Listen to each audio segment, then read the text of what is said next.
And we are live. What's up, guys? Welcome to another Sunday podcast, one that was supposed to start at 8 p.m. and started casually at 8:40. That's the typical playing with fire punctuality.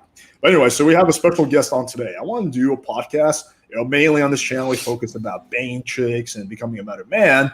But I think part of that is fitness. And, I've had a few other fitness experts on in the past, and, they were all great.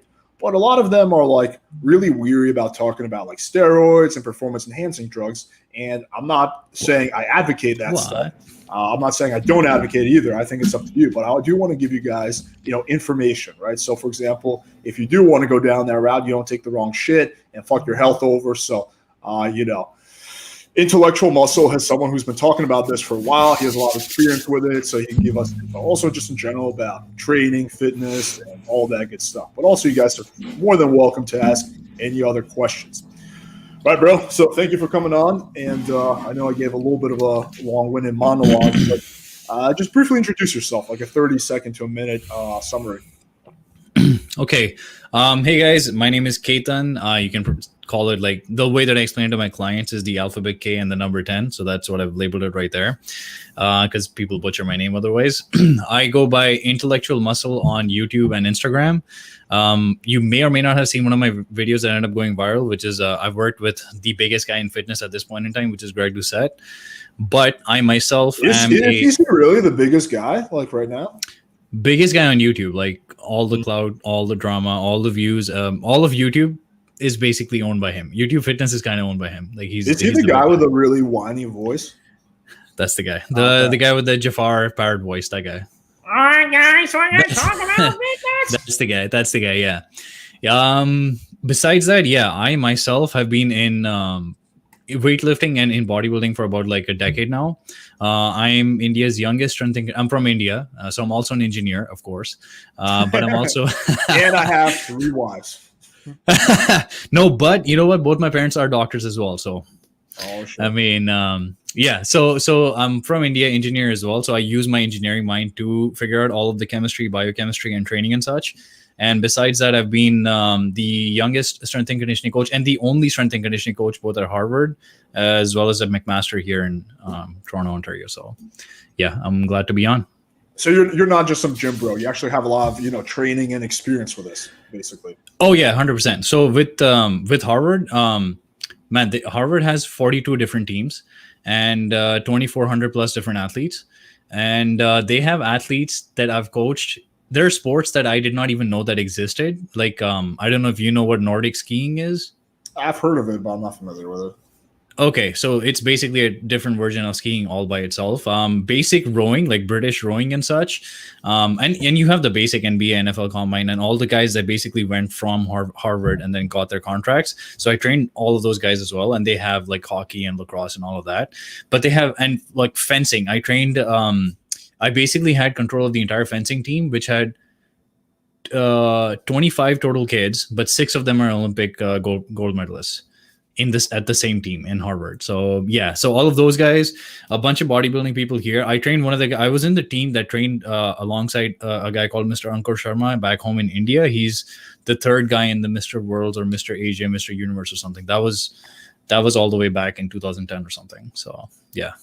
Yeah, man. I mean, this is a big part of the reason I want to have you on is because you're not just going to give us bro science. You're going to give us like real science, which I think is important.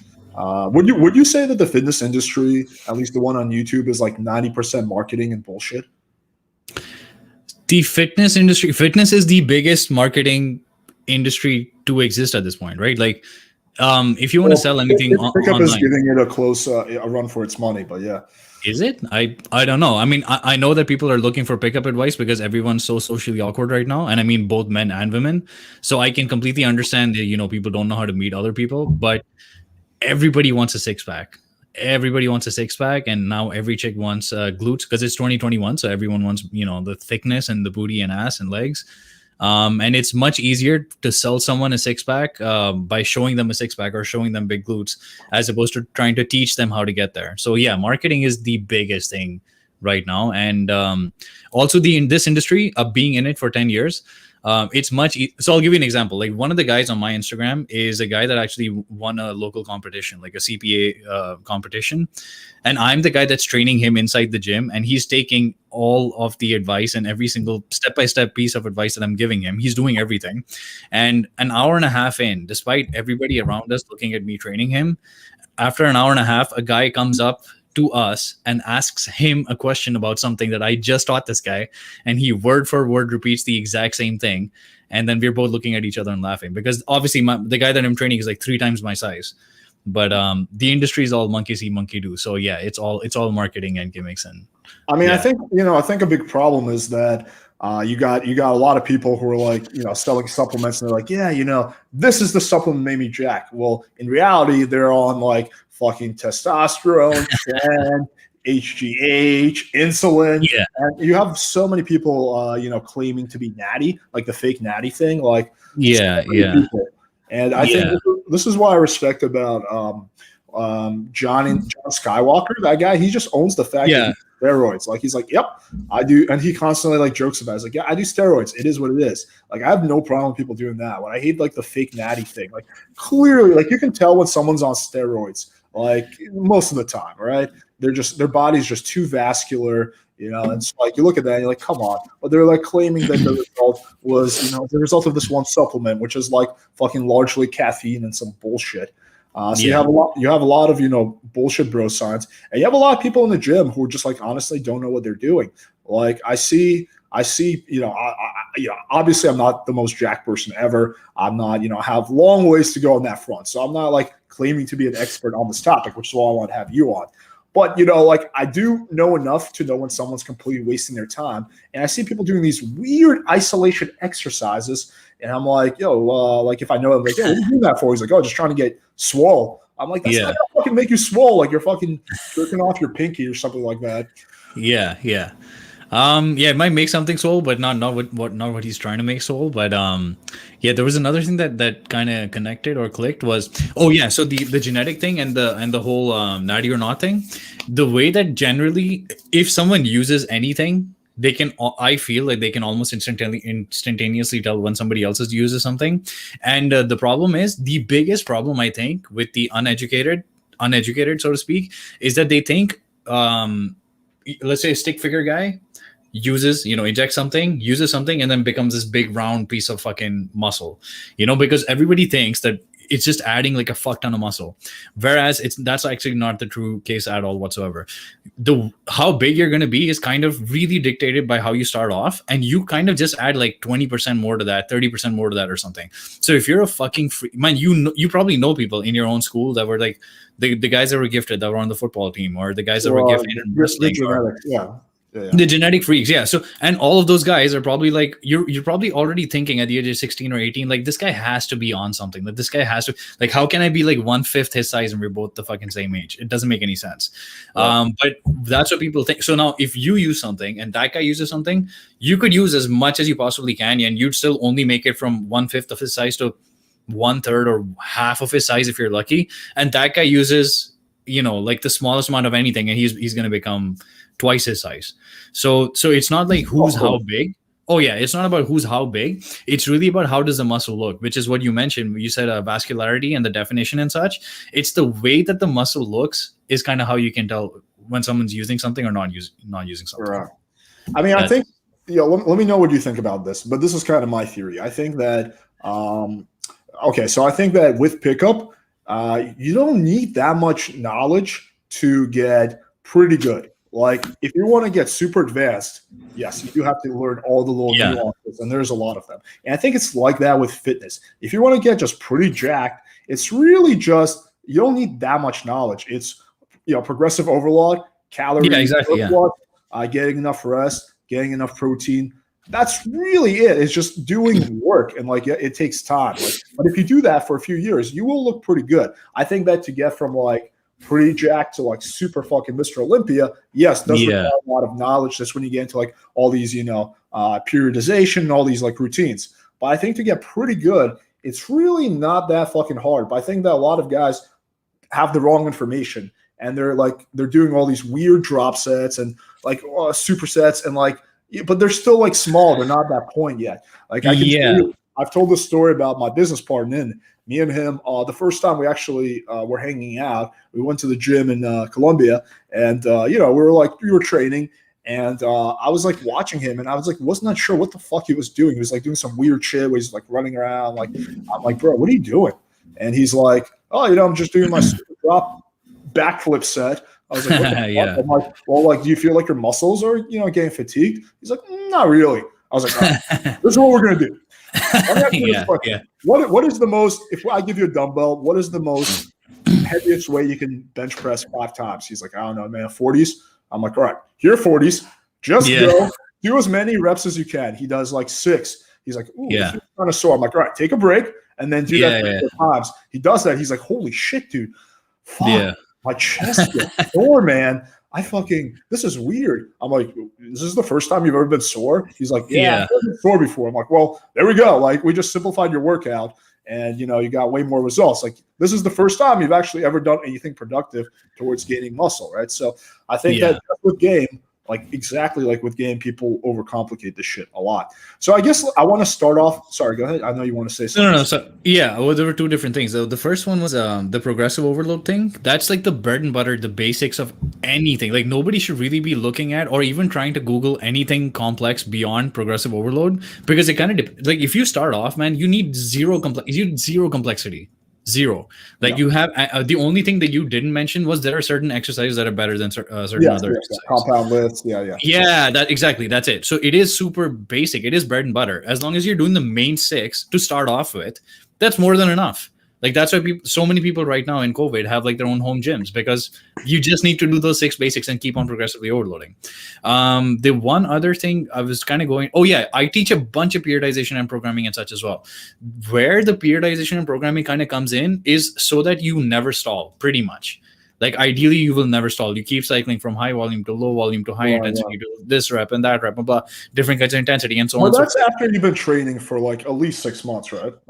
Because you depending on how good someone is, you could easily go for 6 months, literally just progressively overloading, like either going up in weight or going up in reps or going up in sets, like a combination of one of these things. And then finally, when this guy stops and plateaus at like fucking 6 months in, then you can either hire a coach or try and find out about anything that's a little bit more complex. And that 6 months would be a bare minimum at that point. So it doesn't require any complexity whatsoever. I mean, I think something that I don't know if you're a fan of Kino Body or not. I know some people like him, some people don't. But one thing he says that I very much agree with. He's like, listen, if you can bench press 100-pound dumbbells like for 8 reps, like you're gonna have a good chest. If you can do weighted pull-ups with like a 50-pound weight, you're gonna have a big back. He's like, there's no way around that. Like, there's no way you'll be able to do such that weight as long as you're doing decent form and not have that muscle be big. So he's like, people usually put the horse before the carriage, but really like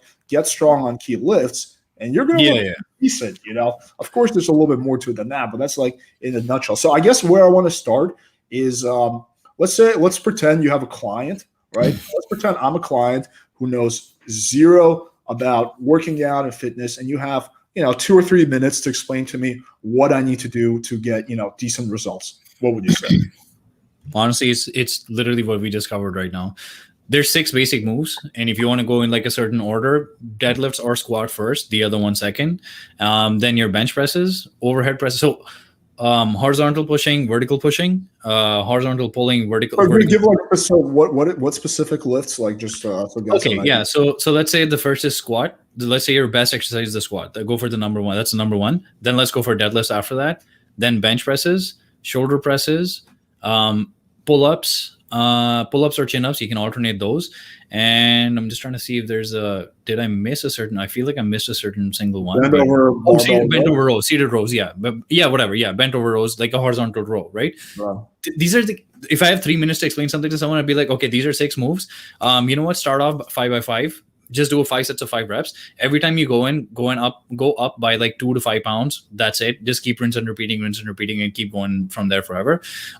You're going to stall at a certain point. There's one of 2 things to do. Just start eating more food. Before we get into that, so would you recommend? So that's you just gave 6 lifts. Would you recommend doing 3 of them in one day, 3 of them the next? Like what? Okay. Oh, you want to actually take it? Okay, so yeah, the way that I do it is, so there's two kinds of pushes, two kinds of pulls, and one of the big moves, right? So let's say I'd stack it like squat, bench, and then a certain kind of row or a pull up.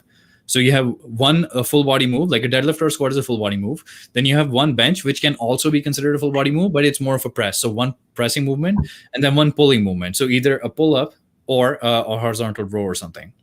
Right, so you get one push, one pull, and one full body move. Then the other one, do the other one. So if you did squat on day A, you do deadlift on day B. If you did bench on day A, then you do overhead press on day B.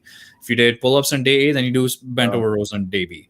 And then you can just rinse and repeat those ones. And then how many, like what, just train like 6 days a week and then take one day off, or what do you no, that's actually so that weightlifting, the body in itself in terms of building muscle and strength is the only thing that is not like anything else in life, where the more you practice, the better you get at it. The more you practice, the better you get at the skill of lifting. Like you will be better able to perform the same bench press, but if you do it more often, you're not going to give your body enough time to recover.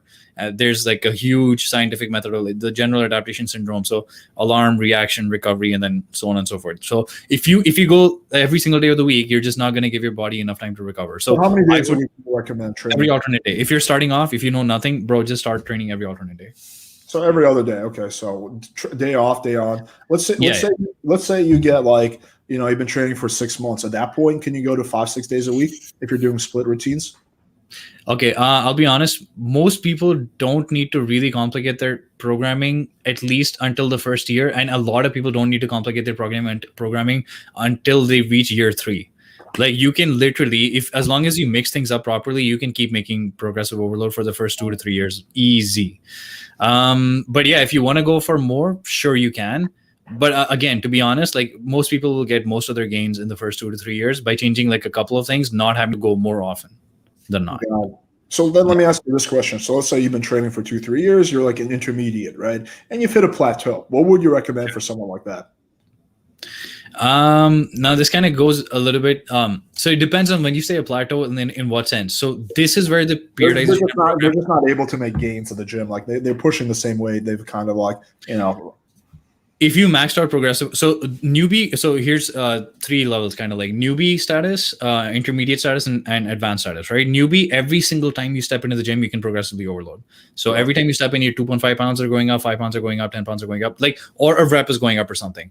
Intermediate is more like weekly to monthly basis between that. And advanced is like every 3 to 4 months is when you finally make some progress, like actual progress. So if you're at the stage where every week you're not making any progress anymore, so now what's going to happen is the periodization and programming is going to happen, which means, let's say you can do 100 kilo bench for 5 reps or so.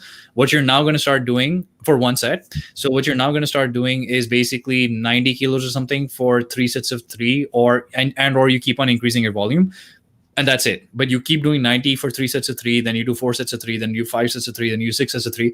You increase the volume, but the weight's less and the rep is less. And then eventually that volume is going to translate into more energy when you finally get into that. So that's a bit complex. That's advanced periodization and programming, cycling of volume and intensity, and so on and so forth. And do you recommend that people just get someone to do that for them? Like just... Honestly, man, I've spent like a decade in this industry, and it's infinite. Like programming can go on infinite. There's so many different mixes and matches. It makes more sense to give someone the money to do it for you than having to go through every single book to try and do it yourself. Right. This comes from someone that likes to do everything himself. Like if back then when I started off like a decade ago, there were like really good coaches. I'm not going to lie to you. There just weren't. There literally just weren't. But if there were good coaches back then, I probably wouldn't be in this industry, because I would have just paid someone else to do this for me, and I would have probably done something else. Mm-hmm. So it basically makes more sense to hire a coach, and this coach doesn't have to be in the same area as you. You can do all this virtually. Like they could pay you to do this, from your hideout in Canada. But it makes more sense to do that when you hit like a plateau, when you've been lifting for a few years, because when you're a beginner, as long as you know the form, which you can honestly watch YouTube videos on that, just video record yourself if you think you're doing something wrong. And, but like generally speaking, you can just watch videos. And as long as you're doing the correct form, you're going to make lifts. Like you don't really, I think most people, they get a coach initially, versus I think what you're saying, which kind of makes sense, is actually, maybe get a coach for 1 session, but like you really need someone more like later on when you hit a plateau, and you're trying to do the periodization, which can get a little complicated. That's pretty complex. So if I could just give you like advice on that, I would suggest someone at the start, but more like, so the way that I do it, and yeah, I do coach people both in person as well as online, but since COVID, everything I've been doing is online, including what I'm suggesting to you right now. If someone is to start, if you were to start off with me, Alex, and you didn't know anything, I would take you to the gym, or I would just tell don't you, know anything, bro. Look at me. I'm fucking Arnold Schwarzenegger here. No, I know. I'm just saying hypotheticals. So if I were to take somebody that doesn't know anything, I was to take him to the gym, instead of being like, hey, work with me for 12 weeks, what I do is I have like a $400 like squat clinic or like an exercise clinic. So I just take them through all these 6 moves that I just showed you. The squat, bench, deadlift, overhead press, and all of these. I just take them in 3 to 4 sessions through the movements of them. After that, all they have to do is execute, right? I don't have to keep staying there every single time saying, hey, you're doing this right or you're doing this wrong. Once I've taught them how to do it and I've recorded the videos and I sent them the videos, now they know how to use that program. So now what they have to do is just execute the numbers. And this is where the other part, when you said about periodization and programming, that comes in, which is later on, 6, 8 months, 9 months, 10 months down the line, where, hey, this person definitely knows how to lift, but now they just don't know what numbers, how many sets, how many reps, and so on and so forth. So that's what I'm going to be giving you on the internet. Let me ask you this question. What about diet? Like, what kind of a general approach do you recommend? I mean, I'm assuming it's getting enough protein in and calorie surplus if you're trying to put on mass. So again, if you're starting off and you really have no clue whatsoever, like you've never done anything before, this is the phase that we call newbie phase, or like steroid-like phase, where you can build muscle and lose fat at the exact same time. I have videos and pictures of people on my Instagram that have either never trained before. This guy, there's one of the first couple of videos on my Instagram is this guy that's 31 years old, and he started off at 240 to 50 pounds. Now you would expect this guy to be like a fat fuck and like not know anything, right? He started off really heavy, and everybody comes in to lose fat. This man gained 15 pounds in the first 16 weeks that we started working together. Even though the diet and everything that I made for him was to lose weight, everything that I did was to help him lose fat, because that's what he came in for. In 16 weeks, his pecs are fucking puffed up. His arms are thick and juicy as fuck. His stomach is now way flattered. And from 240, he went up to like 255 or something. He's looking way better, which means he's gained muscle and lost fat at the exact same time. And this guy, I have videos of him benching like 100-pound dumbbells on each hand. It's one of the first posts on my Instagram. So to start off, things are super easy. Just get your protein in and find out what your caloric maintenance and intake is. And if you want to know, I can explain that to you. But yeah, find out what your maintenance is. If you're trying to gain weight, up by 10%. If you're trying to lose weight, down by 10%. And if nothing is happening in the next 2 weeks, then up again and down again. All right. Yeah, simple and straightforward. Another question. For hypertrophy, what's the optimal rep range?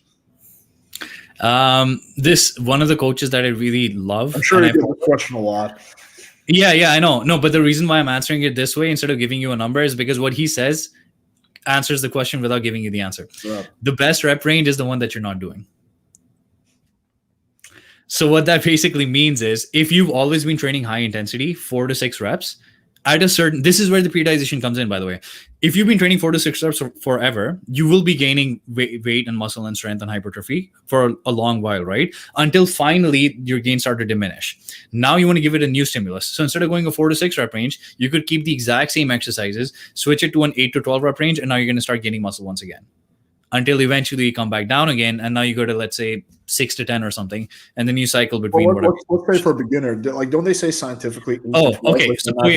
So I have a video on my. I recently made a video like last month or something on my channel saying why strength training is the best. If there is a certain number, I'd say 5x5, and I'll explain really quickly why. I'll summarize the entire video. 5x5 is 25 reps. It's a really high. You've done 5 rep max weight, so you know how heavy that is. Yeah. It takes a long while to lift them up. 5 sets of those are a lot. The difference between 5x5s and let's say 3x10s or something is the 3x10 people can finish off their entire workout in 17 minutes, 1-7. These guys take 7-0 minutes, but by the end of the whole 12 weeks, they both have the exact same amount of size, but the 5x5 people have an insanely high amount of strength. Now, even though hypertrophy is the same, which is what you're trying to go for, what happens later on is these guys don't have any strength potential to maximize. Whereas this guy that started off with these guys has the exact same amount of size as them, but now when he moves into a higher hypertrophy rep range, let's say 8 to 12, he has so much more strength and potential gains to kind of maximize. But don't they say that for hypertrophy is better in the 8 to 12 rep range, or is it the same if you're doing 5? So when you start off as a beginner, I would always put everybody into 5. All of the befores and afters on my clients, my highlights, my Instagram, anything that's shocking to anyone that goes to my Instagram, these are all 5x5 people that have started off. None of them are 8 to 12s. None of them. Okay. Interesting. Yeah. Okay, so let's get to the good stuff. Steroids, enhancing drugs. So let's say someone wants to venture down the dark path. And full disclosure. I've been taking testosterone for 2 years now. I take human growth hormone. I don't take it for the reasons a lot of people do. I mainly take it to heal my neck injury, to speed up healing. But, I have noticed some of the side benefits as well. So I do use this stuff for other reasons than, they're typically used for. But, it is interesting. It's a topic I'm pretty fascinated in. So let's say they've been training for a bit and they're like, you know what, I really just fuck it. I want to maximize my gains, but I don't want to completely destroy my health. I don't want to, die at the age of 40, pull a Rich Piana. So what would you recommend for them? So these are all hypotheticals. I would never suggest anyone to use. Yeah, hypothetically though, of course. No one at PWF would ever do that. Nobody should. Nobody ever would. Yeah. But yeah. Testosterone is the endogenous male hormone. That's the man-maker hormone. That's the hormone that gets everything going in terms of stimulating protein synthesis and your sex drive and muscle and strength and everything else. The entire cascade starts off with testosterone. Every single steroid is basically like a rendition, like a version of testosterone itself. Every single one. All right. Almost every single one. I guess that would be like theoretically that would be bad to say. But if you're going to start off with testosterone, I believe like a natural human being male produces anywhere from 50 to 75 milligrams per week. All you would want to do to start off is basically multiply that by 3 or 4. So you could start off your first steroid cycle by literally using the exact same hormone that you already naturally have, but just increasing the amount by taking it exogenously. So if you have naturally 75 megs, then you could probably start off at 300, 350, 400 megs a week. Oh, damn. Okay. So you would, do you think there's an advantage of going that high? Like, so between because most, therapeutic dosage, like what I do about 175 milligrams a week, right? Like that's the therapeutic dosage. Do you think there's a big advantage to go from 175 to 350? Yeah, if you're going to double it, 100%. There's definitely going to be a significant observable benefit to it. And then when you go from 350 to 500, there's going to be another significant visible benefit to it. Because I was always under the impression that's like diminishing returns, that it is a little better, but the returns get diminishing. Or is that not? It depends. It's not at such a low level. It's at 1,500, 2,000, 3,000 milligrams. That's where the diminishing returns come. People do that shit? Fucking crazy. Yes, sir. Okay. So let me introduce you to the side of fucking the crazy batshit bodybuilding that goes on. Please do. They're fucking dude. Oh my god, I don't even know where to begin. Like, I mean, if I want to fucking blow some people's minds, bikini chicks, right? Like, I mean, you probably know bikini chicks more than anybody else at this point, I'm assuming. I mean, they're not. I don't know if you ever go for those girls, but I've seen them. Oh, really? Okay. So shit. Okay, but my point is, these bikini girls that literally have no muscle on them. They have no fucking muscle on them whatsoever. Are girls that are fucking taking trenbolone, and they're not only fucking taking trenbolone and halo and all those kind of drugs and steroids to increase muscle mass. They're not even dieting down naturally, bro. They smoke meth to try and lose fat. I'm not joking to you when I say yes, and I'm talking. And the reason why I signify bikini girls is bikini girls. Like you wouldn't even look at them and see and be like, you would literally be like, do you even lift? And these are the same people that are taking trenbolone, probably cocaine and shit as pre-workouts and to hype themselves up. They're doing coke pre-workout. Yeah, bro. Yeah, coke. People use coke as a pre-workout. Yes, I've done coke before, but hypothetically, I've done coke before. Hypothetically, of course. Yeah. I could not imagine doing coke and sure, it gets you fired up because it gets amped up. Yeah. No, 100%. In order to lose fat, they don't know how to diet down. Like most people just don't know how to fucking diet down. They don't know how to kill the hunger hormones. So in order to diet down, they literally start taking fucking sleep aids. that's their fucking way to do it. And like I said, meth, they literally smoke crack and meth in order to fucking lose fat. I mean, okay. So this is like ultra, like people that just don't know anything but that are part of the industry. This is literally a part of the bodybuilding industry. These people have coaches. Competition. I want to becoming a meth head. Yeah. That should be your goal, hopefully. Yeah. But I'm just telling you, this is not some backstage, like, like people that don't know anything. These are legit people with like legit coaches and shit. There are people in the industry that push this kind of stuff too. So it's not just nothing. Okay. But now let's actually under the scenes. They'll never advertise it publicly. It's all like under the scenes, right? Oh yeah. 100%. Everybody's natty. Like every single person's natty. All they take is the EAs and BCAs, and that's it. Like, that's okay. So that's that. But now let's get into like the actual guys that are huge and or just pro bodybuilders, right? Their cycles are, man, like 3 grams is the moderate dosage. On the high end, it would be 5 grams. On the low end, it would be like 1.5 to 2 or some shit. And in these 3 grams, there are guys that are running 1.5 grams of test or 2 grams of test. 2 grams of testosterone a week? No, 3 grams total. Or some people are running 2 grams of test, then a gram of fucking EQ, then fucking a gram and a half of Primo and stuff like that. And like, 500 mix to like 1,000 mix of Trend. It's a stack of 4 to 5 total grams, out of which 2 grams would be test. So, what are the side effects of that? Like, if you're, I just, to me, that's like crazy. But like, it is crazy. 2 grams of test a week. Like, what are these like, are you just going to be like super energetic, or are you going to be super angry, or are you going to have like crazy mood swings? Like, the amount of toxicity in your system at that point is so insanely high, you feel like shit. Like the only time people, because here's the other thing, the only time people look at bodybuilders is when bodybuilders are in the gym. Because the only time that you can look good and or you can benefit from all of the toxic shit that you're taking is those 2, 3, 4 hours inside the gym when you're really puffed up and swollen. You can bench like 500 pounds. Besides that, they can't bend over to fucking tie their shoes. They can't fucking take a walk around. They can't have sex.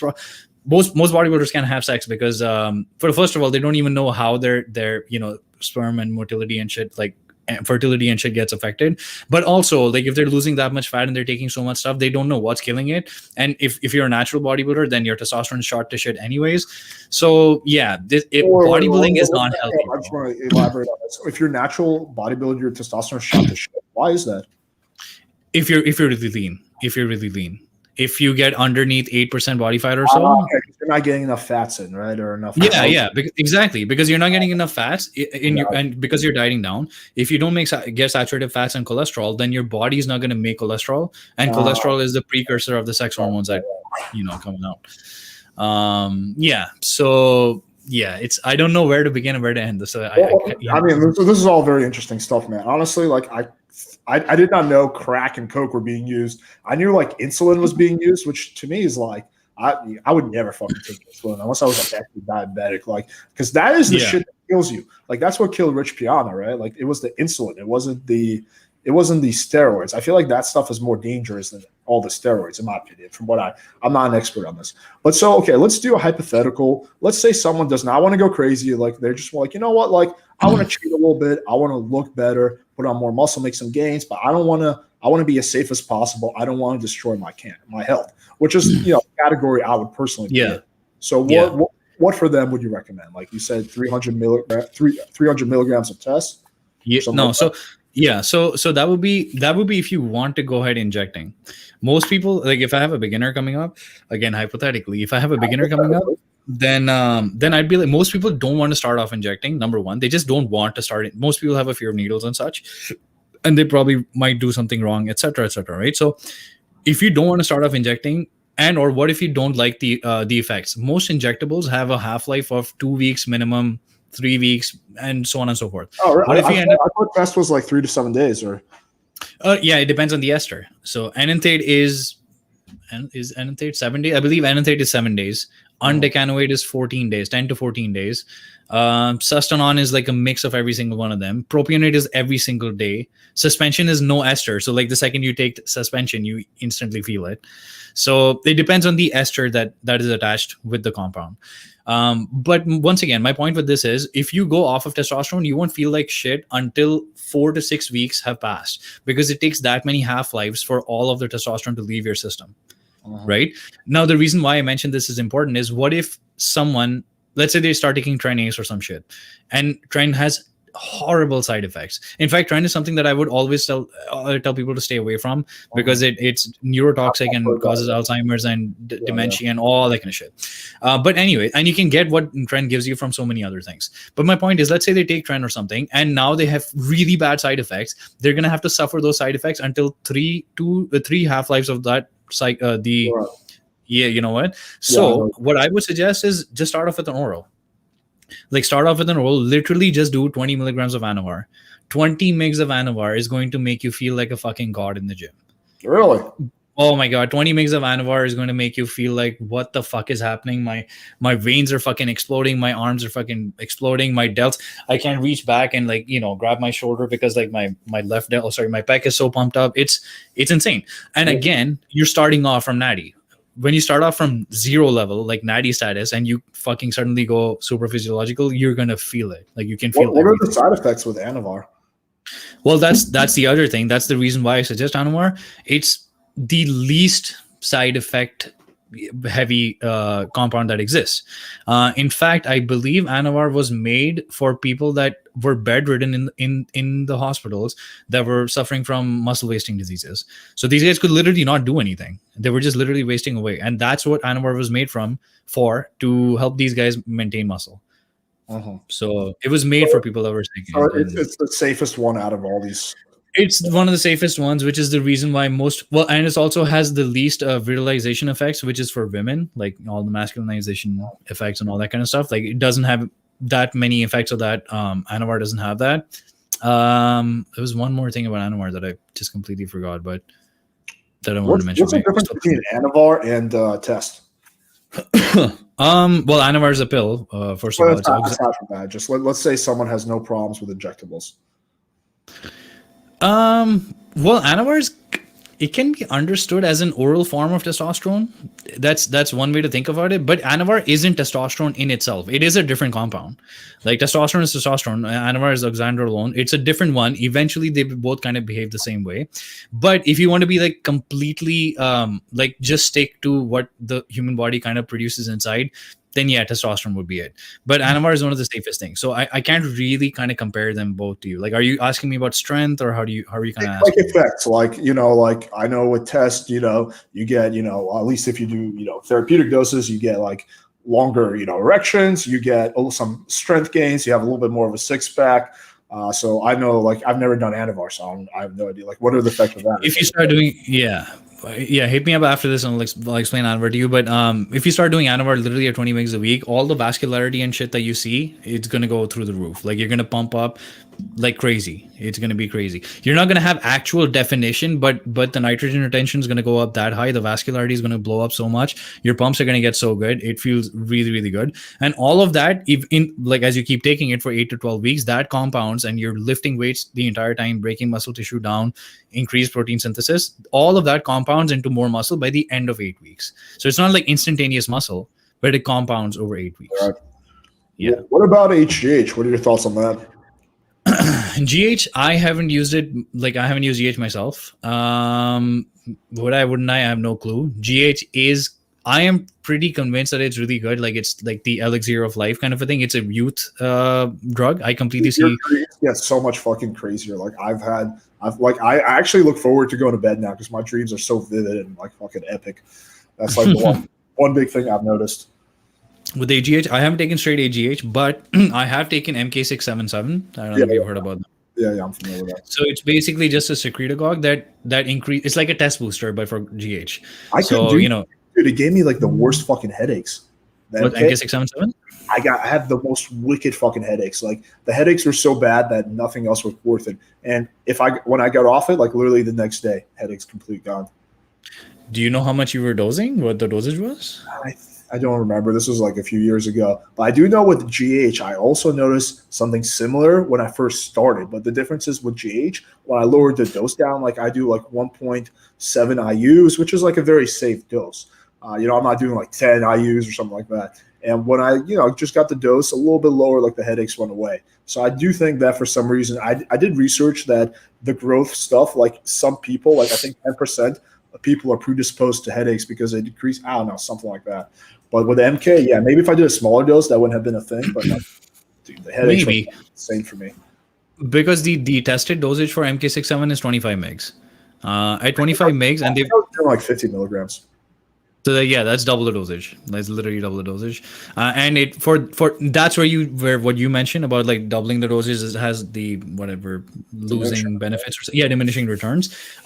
I think for 25 megs, whatever you get, for 50 megs, you only got like 10-15% more, 16% more. It just wasn't worth it.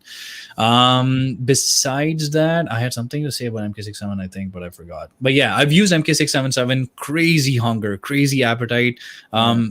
Besides that, crazy amount of water retention. Like my stomach bloats up like instantaneously, but water retention literally everywhere. Like, so which makes your pumps really good too. Like your arms, pecs, everything becomes really good.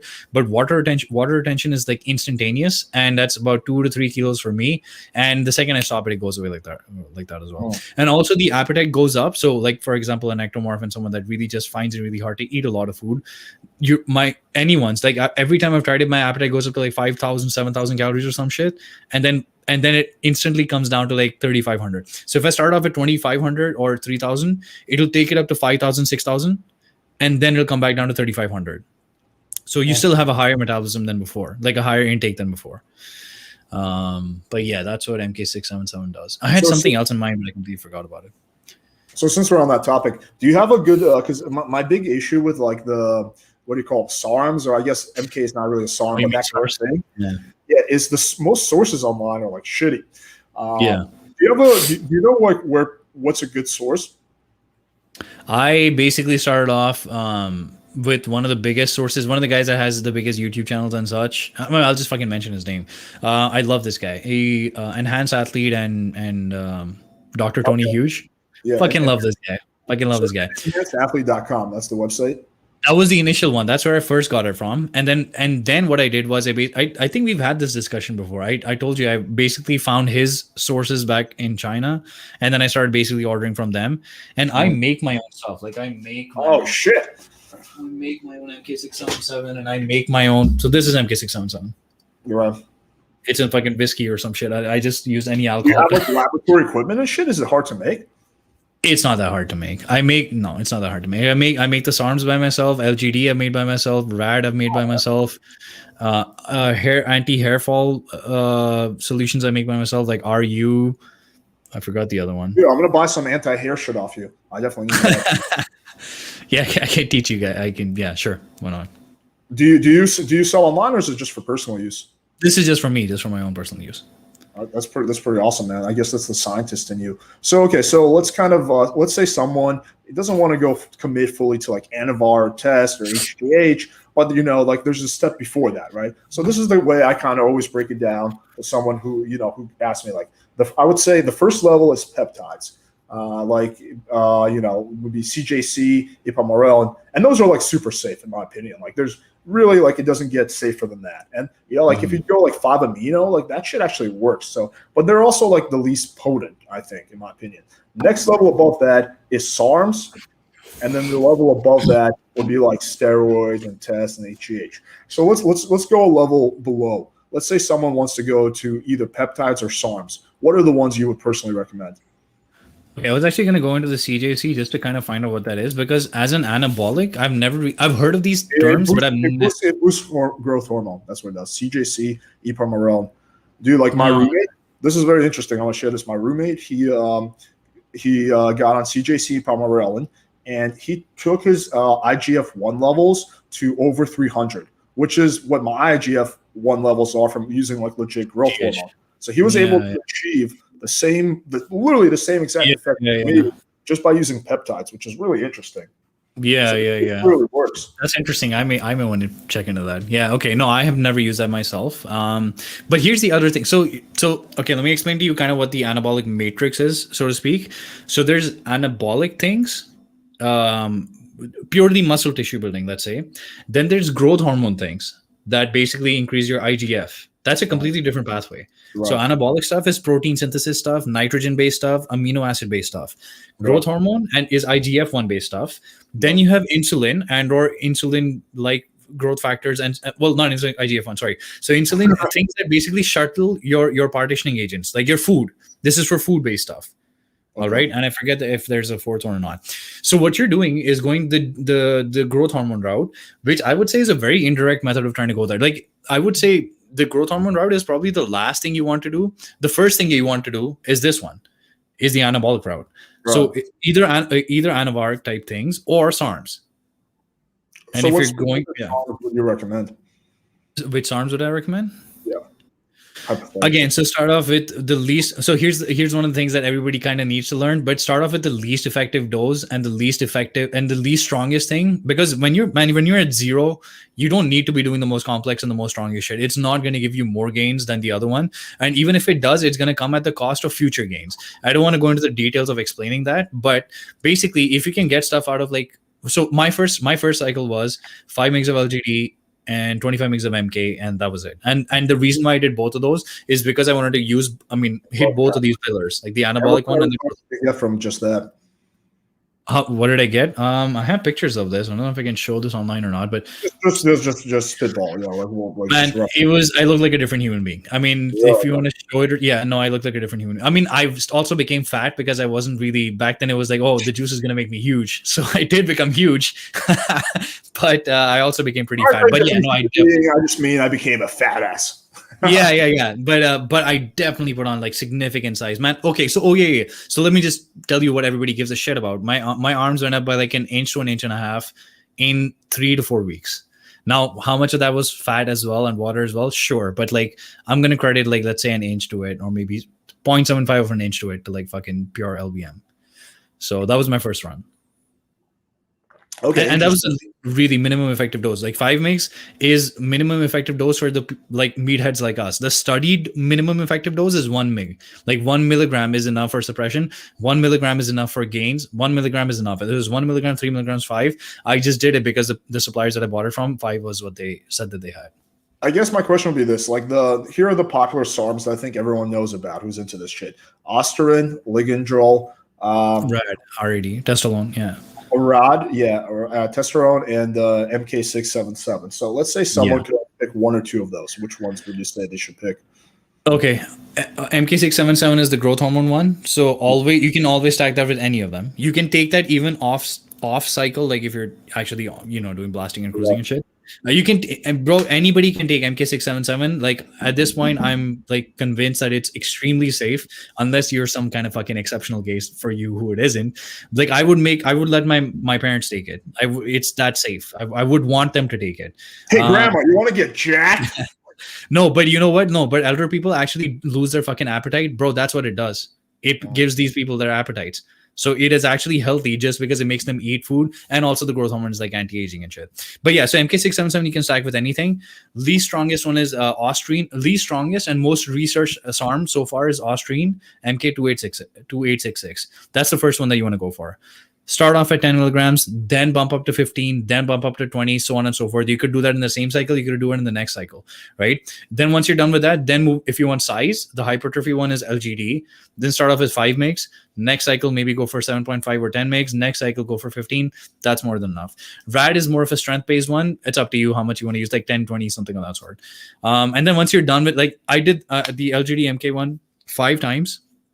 I got gains out of it 3 times, and then the 4th time I did, I thought I fucked up. So then I waited for a longer time, came off, blah blah blah. Then I went again for a 5th time. I didn't get anything out of it. Then I was like, all right, I've like completely maxed out LGD. Now it's time to hop on test. Yeah, I mean, I'll share my own personal story. So I've known numerous people who've had great experience with Osterin. So like going into it, like I was like pretty excited, right? This was like 3-4 years ago, and I will say I definitely made strength gains. I put on a little bit of muscle. However, with Osterin, I got crazy fucking mood swings. Like, dude, I literally became a chick. Like, my moods were like no shit. Like, I like a legit cried a few times.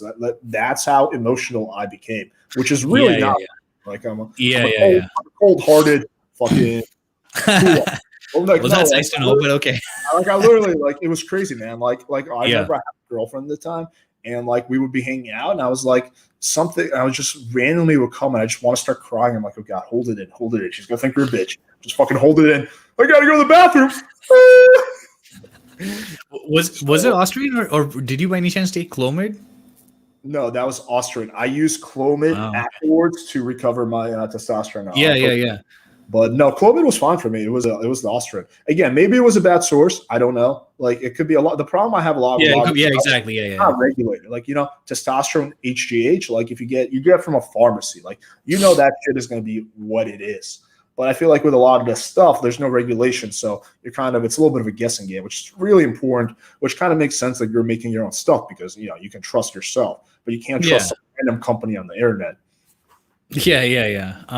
But because what you just mentioned about Clomid and also the faking stuff, it is possible that they might have given you Clomid claiming it was Austrian. Because what you just mentioned about Clomid is exactly what happens to me, which is why I hate running Clomid and I've stopped running Clomid. Let's say tolerance crying threshold or some shit goes from here to like here. Like it doesn't make any sense. It makes no sense to me. I can cry because of anything when I'm on Clomid, and I hate what it makes me feel like. Oh yeah, I hate that shit. Not worth it at all. Like 15% gains? No way. No, it's not. Yeah, exactly. This is more like kind of what I'm doing right now. And again, I'm doing therapeutic doses. I'm not doing like big doses, but I'm doing like 175, mgs of testosterone. You're on high-end TRT, man. You're literally HRT. Yeah. So, like doing therapeutic doses. I use growth hormone, and I really don't feel any negative effects at that dose. I have played around with going higher on TRT, and like when I go above 200, I get acne, really bad acne, and I also feel like I don't know, just get angry sometimes for no reason. Like I get triggered easily. Oh, that's what I wanted to touch upon. Yeah. Sorry, go ahead. Yeah, if I keep the doses at that level, like I get the benefits, but I don't really get any of the side effects. And like, it's pretty cool because I like for the past 6 months, like I've had a really bad neck injury. So I haven't been training much, but I still like really haven't lost my gains. Like I still kind of have a 6-pack, like just from, and I think that if I wasn't on this stuff, like, I would lose my 6-pack. Yeah. So yeah, I mean, I don't know. This is just interesting. Yeah, what were you gonna say? The anger thing. So the anger thing could be that could be estrogen.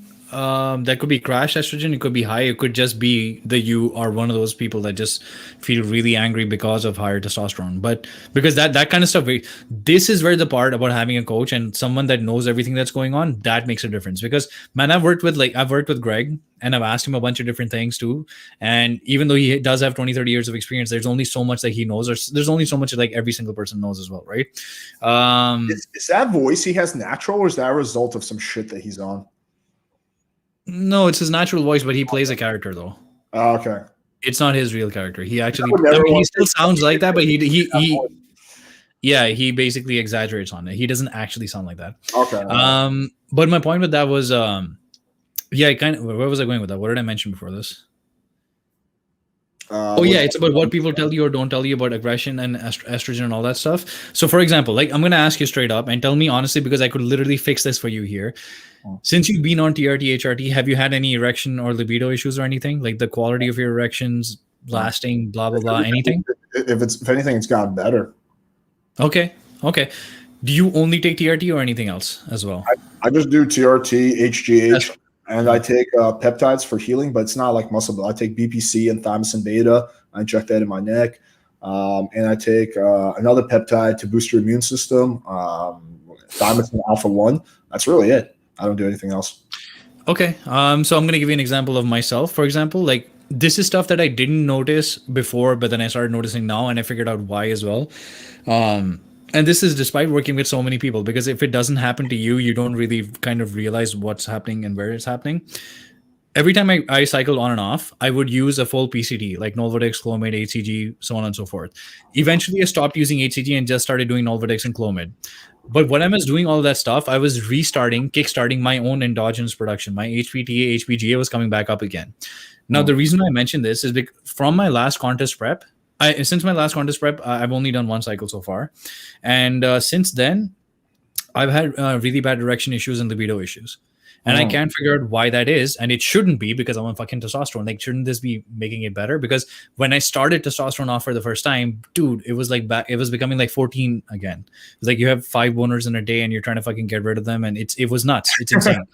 And I'm like, what the fuck is happening? Because I don't have any libido whatsoever at this point. So I was trying to figure it out, and I thought, is it high estrogen? Is it low estrogen? Blah, blah, blah. I couldn't figure it out what it was until recently, when it turns out that everybody has different reactions to different things. I'm one of those people for whom EQ, which is something that I did only for the first time, the steroid EQ acts as an AI, like an aromatase inhibitor.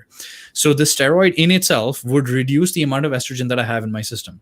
So I didn't have more estrogen, I had less estrogen, which is the reason why I was having those issues. And your body. That's like, I think, a big misconception. That's why I'm not a big fan of estrogen blockers for that reason. Like I'm not either. You need estrogen. Like, I think that's one of the things that's been stigmatized. I think now, it's still a shame. Like, some doctors, like, when they give you tests, they prescribe you an estrogen blocker. Why? Like, no, you don't need it. Yeah. Most people don't. Yeah. So you don't need it. Exactly. It fucks you up way more than test does. Exactly. Everything. Your happiness, your mood, your erections quality, your fucking the ejaculation and everything comes from HCG, and everything that it does needs. What's that? Your bones. Your bones, of course. Yeah, exactly. Joint, tendon, ligament health, even like people get fucking they tear shit up or they break shit and they don't realize because they're taking letrozole every 2, 3, 4 days because their coach told them to do so. So there's a lot of stupidity that goes on. But my point with this was basically I figured that out, and since I hadn't run HCG before because I thought I could literally just blast and cruise, stay on a cruise at 100 mgs of test and I'll be good. That's not true.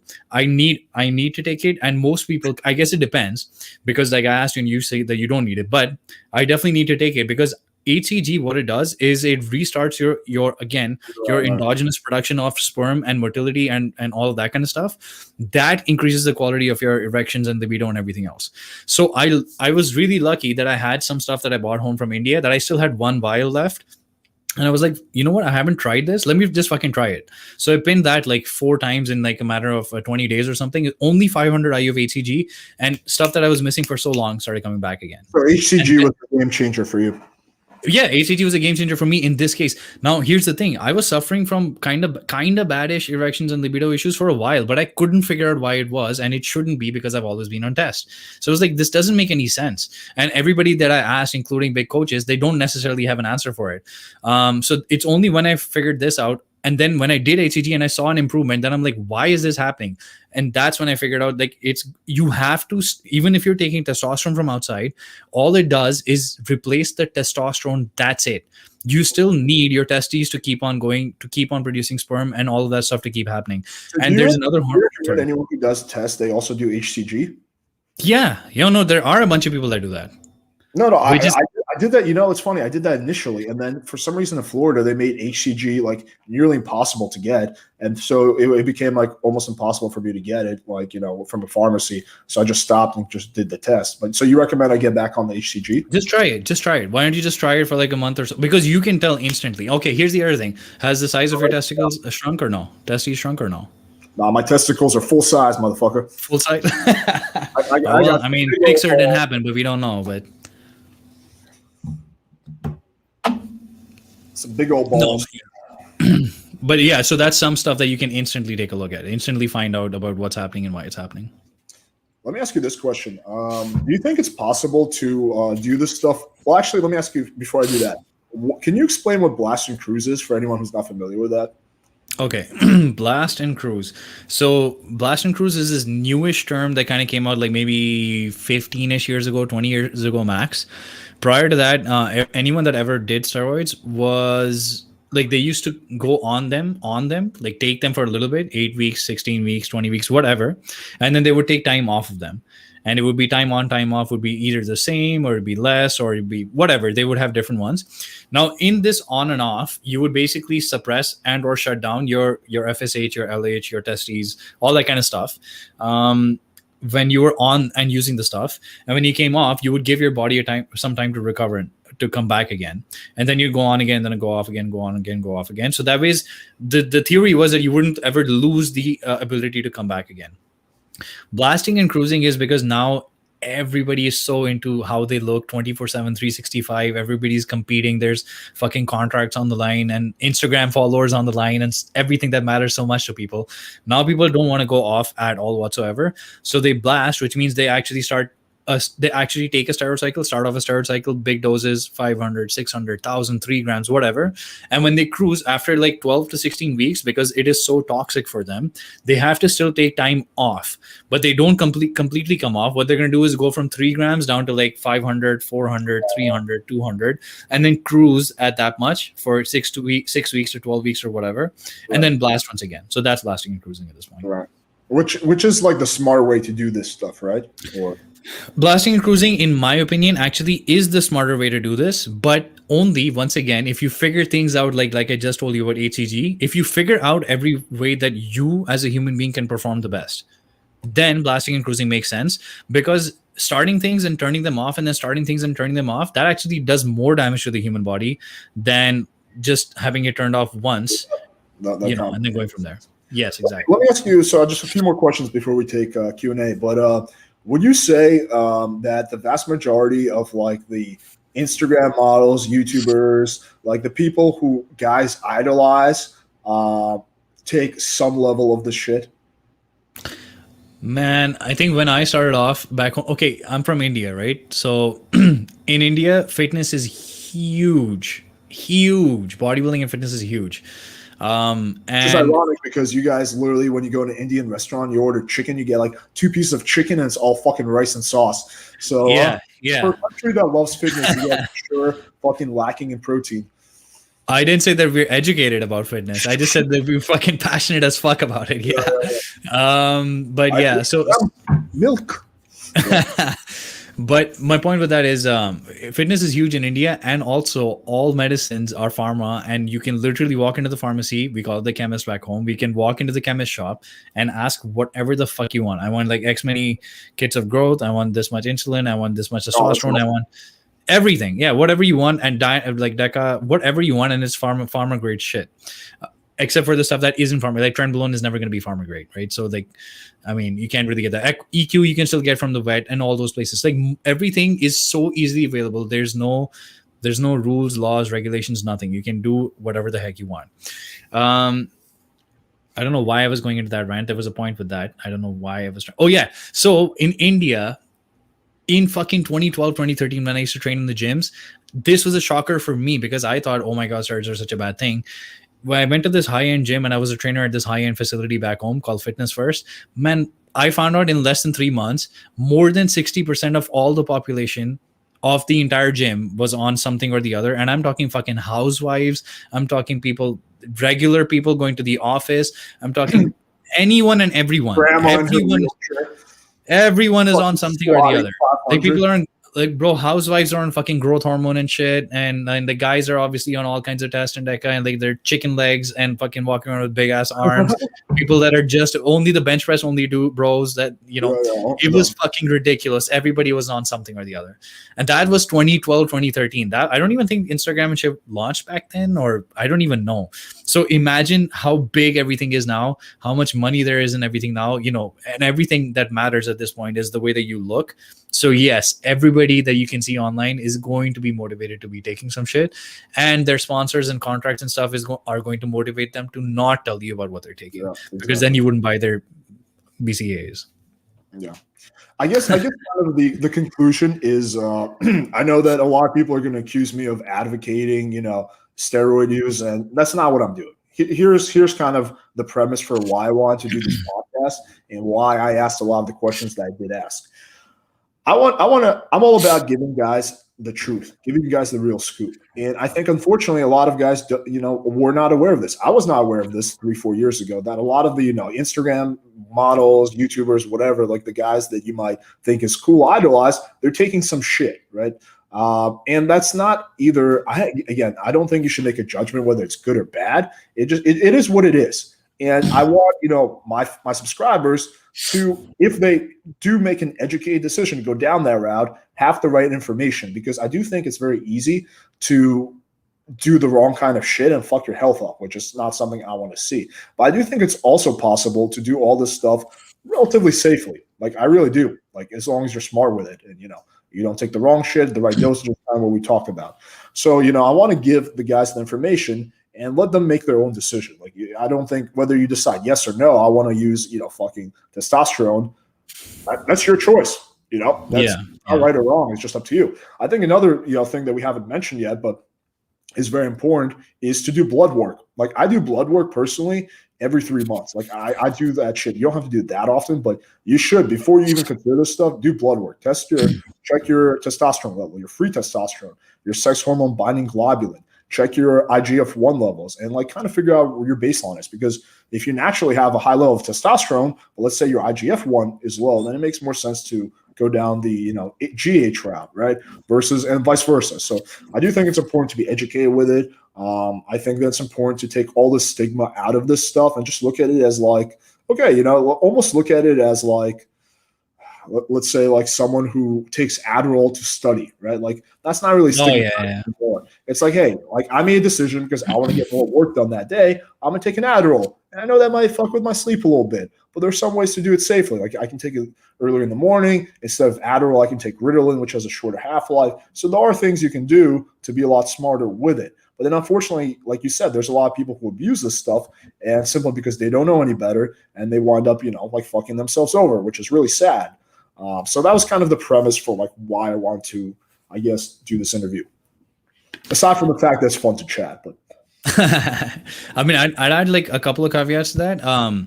It would make the most sense. Like it wouldn't make any sense really to start off and then start off on anything. It makes the most sense because you try and maximize how to train first and eat first. Because then when you add this stuff, that's when you're going to skyrocket. Like when I'm saying I only use 5 mgs of LGD and 25 mgs of MK, and like I'm telling you only 20 mgs of R is enough. It's only enough for people that already know how to train and eat properly, so that they can get the boost out of the whole fucking thing. Because most people think that boom, popping this pill is going to make me boom, like Ronnie Coleman. But bro, if you don't eat and if you don't train, if you're training CrossFit and you're trying to expect to look like this guy and you're swinging a kettlebell or some shit and expecting to look like that guy, it's not going to happen. So it's not the drugs that are working and are not working. It's about how are you actually eating and training. So there has to be that thing under the belt first. Fundamentals. Yeah, and then besides that, in terms of helping or not helping, I started studying this stuff in 2014. I started using it with clients after 2015, but I'll tell you why. Previously, I was like, oh, I'm not going to help anyone.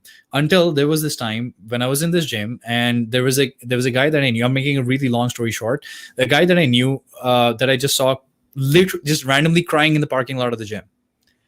And I've known this guy for a long while now. So I go up to him like, why are you crying? And by the way, guys don't just fucking randomly cry in North India. There's a fucking bunch of ego that we have. We don't just randomly cry and let other random people on the street watch you crying. Well, so obviously, yeah, but so my point was, why is he crying? This is the same kid that fucking came to me to ask about drugs. And I said, no, I'm not going to tell you because, hoo-ha fucking morality. And I'm not going to be the one that's going to tell you. You find out about yourself. Guess what? He fucking went to the fucking the gym guru, the trainer at the gym. The gym trainer gave him garbage that didn't work. He did not give him a test base. He gave him fucking Deca and Tren, and he didn't give him a test base. He gave him 219 Nors, 2 nandrolone based things with no testosterone in his system. His testosterone shut off. Dick stopped working. Nothing's happening. Girlfriend breaking up. Everything's going to shit at this point in time. Deca hurts like your fucking DHT up in your hair. He's losing hair. He's like, what the fuck? I fucked myself up. That's when I figured out, dude, I mean, it's not my responsibility to fix people, but this guy was going to do it anyways. He came to me first. Had I just told him the stuff to do, he would have probably not been in this situation at this point. Yeah. So the point is, people are going to do shit anyways. I'm not going out and knocking on people's windows and doors like, bro, do this, do this, do this. But I know people are fucking doing it. So like, at least I can educate you about what you're doing so you can stay healthy about the whole thing. Yeah, I mean, that's a good story because, yeah, like you're right. Like it's not your job to tell this guy this, but had you, he would be a lot better off, right? So, yeah, I mean, I almost see it like pick up almost the same way. There's a lot of guys who are just spend years following the wrong information and they're depressed. Like because they've been going out, cold approaching. They're doing weird shit so they get, bad rejections. And like they're just depressed because they have no results to show for it. And then like I'm like shit. Like okay, like I gotta give let's give the guys their correct information, and it's up to them if they want to use it or not. So yeah, man, that's good stuff. Actually, last question before we start the Q&A. Cialis. I know a lot of people are doing low dose Cialis to help with the pump. What do you think about that? I'm surprised that you mentioned that. One of my clients actually just mentioned that to me. It was like, bro, have you tried Cialis? I was like, no, I haven't. But I know how it works. Cialis specifically. Yeah. Well, so do you know how it works or do you know why it works or? I know just the basics. I know that if you do a low dose of Cialis, because Cialis lasts 36 hours, so you just take one a day, lasts in your system. It basically because increases blood flow, so Yes. thus like a crazier pump. The one thing that Yes. I'm not familiar with if it's just superficial or it actually makes you like the results are like it actually builds more muscle or just looks better. That's one thing I don't know. Okay. So it's the same thing with anything else. So what Cialis does is a PDE5 inhibitor. It's just we obviously take it for your erections, but the reason why it works for your erections is all it does is it dilates the arteries to put more blood in. So I don't know if you know about how an erection works, but it's basically a balloon, right? So it's a balloon. You fill in more blood, What's and an then you erection? lock it up. What's up? An erection. What's an erection? Oh, I don't know. Actually, I have no idea what I'm talking about at this point. Okay. But yeah, so it's a balloon, right? You fill it up with more blood and you lock it out, and that's your erection at that point. So instead of putting it in your penis, your Cialis basically works anywhere in the body. Like it's a systemized thing. It's not a localized thing. Yeah. So it will send more blood literally everywhere, including your arms. So if you're doing a set of arms, the arteries are going to dilate. You get more blood in there. But it's not about what the blood does. It's what the blood takes with it. So it takes nutrients alongside with it. Oh, okay. If you damage your bicep by training the bicep and then you're eating food afterwards, you now have more blood with more nutrients going to the same place to do more recovery. And it's not just like Anova and stuff. These aren't things that overnight give you size and gains, but it's like because you're using them for a prolonged amount of time, 8 to 12 weeks, that's when they compound. And then by the end of those 12 weeks, you actually see the results. So you think low dose Cialis gives you like legitimate gains? Yeah, 100%. Like the theory of it completely works. Like, why wouldn't it? Right. Yeah. I wasn't sure if it was just superficial, like you look better, or it actually, okay, very interesting. Actually, that's something that I kind of want to try because that's like pretty safe. Like low dose Cialis, that's not going to fuck you up. So I'm assuming you don't have any girls in the gym then, if you're going to be using Cialis. Oh yeah, I'm just going to be walking around with boners at the gym. I mean, honestly, that shit will make your game better. Like if you have like kind of a boner and like you're that turned on, that will make your game better because you will be more if you can harness it because have more of that primitive drive to get the girl. You're going to be talking to the girl for the right reason, right? So I'll quickly mention this. So people talk to girls for different reasons, right? Here are some things like guys who are in pickup. I mean, and the guys who talk to the chick because they want to bang her, like they're turned on by her, they want her. Those guys will have much better success than the guys who are just to practice their pickup skills, like 100%, because you have that primitive like drive behind them. The girl can tell like this guy is like turned on by me versus this guy's just like fucking what the fuck is he doing? So 100% on that. All right, so let's take some questions. Let's run through these, maybe like 15, 20 minutes. Damn, Alex is almost 40K. Hell yeah. Gonna get there in like next few days. Yo, Seb, what's going on, my man? What is Alex's body count? I honestly don't count. Probably somewhere between 300 and 500, I would say. Probably over 350. I cannot imagine it's more than 550. It's probably under that.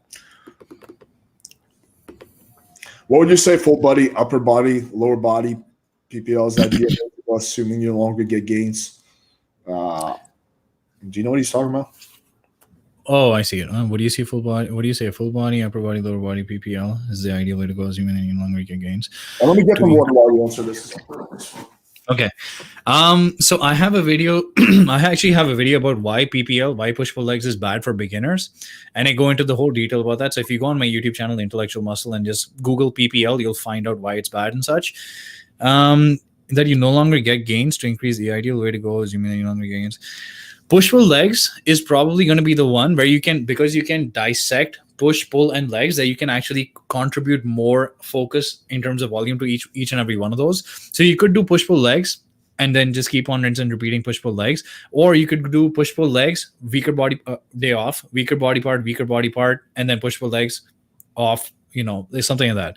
So if you want to increase your volume on a certain body part or something, then you do still want to train the rest of the body as well. But then you can have the weakness days that you can increase your volume in. Touche. Thoughts on body weight workouts and upper body, lower body split workouts? Okay, I have my own opinion, but I think you probably can answer this better. Man, body weight workouts would only work if you're like a complete newbie, couch potato beginner, and that would even then probably work like maximum 6 weeks maybe.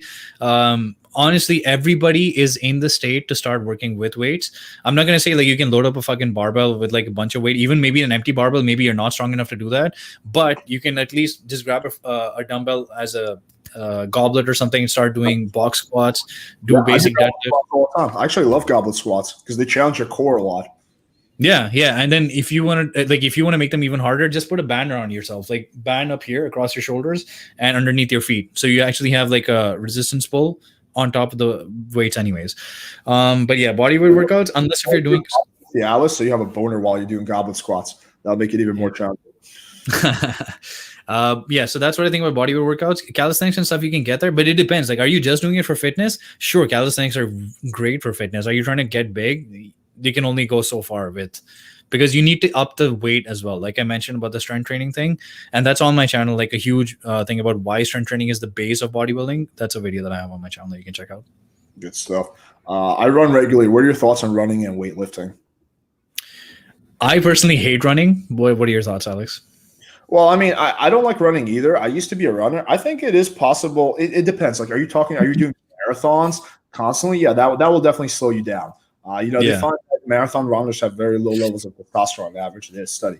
Yeah. But running in the evening for half an hour, 3 times a week, I don't think that's going to be detrimental to your. If in fact it might actually have some benefits because your stamina is going to be, at least that's what my PT told me. So I don't think it's going to be. Maybe if you're trying to be Mr. Olympia, like when all the tiny little things matter, maybe that'll work against you. But for the average guy, I think a decent amount of running can only help, in my opinion. Running, I don't like it just by default. Also, marathon or endurance running, every endurance athlete, I'm just going to give you what Mike Boyle, one of the best strength and conditioning coaches on the planet, he makes fun of them by saying the life of a marathon runner is basically the conversation that they have in the locker room is, hey, how are you doing? Oh, I'm doing great. I just came back from surgery and I had like blah blah blah, and I'm good to go back into training in like a couple of months because they're fucking always injured, because that's the nature of the sport.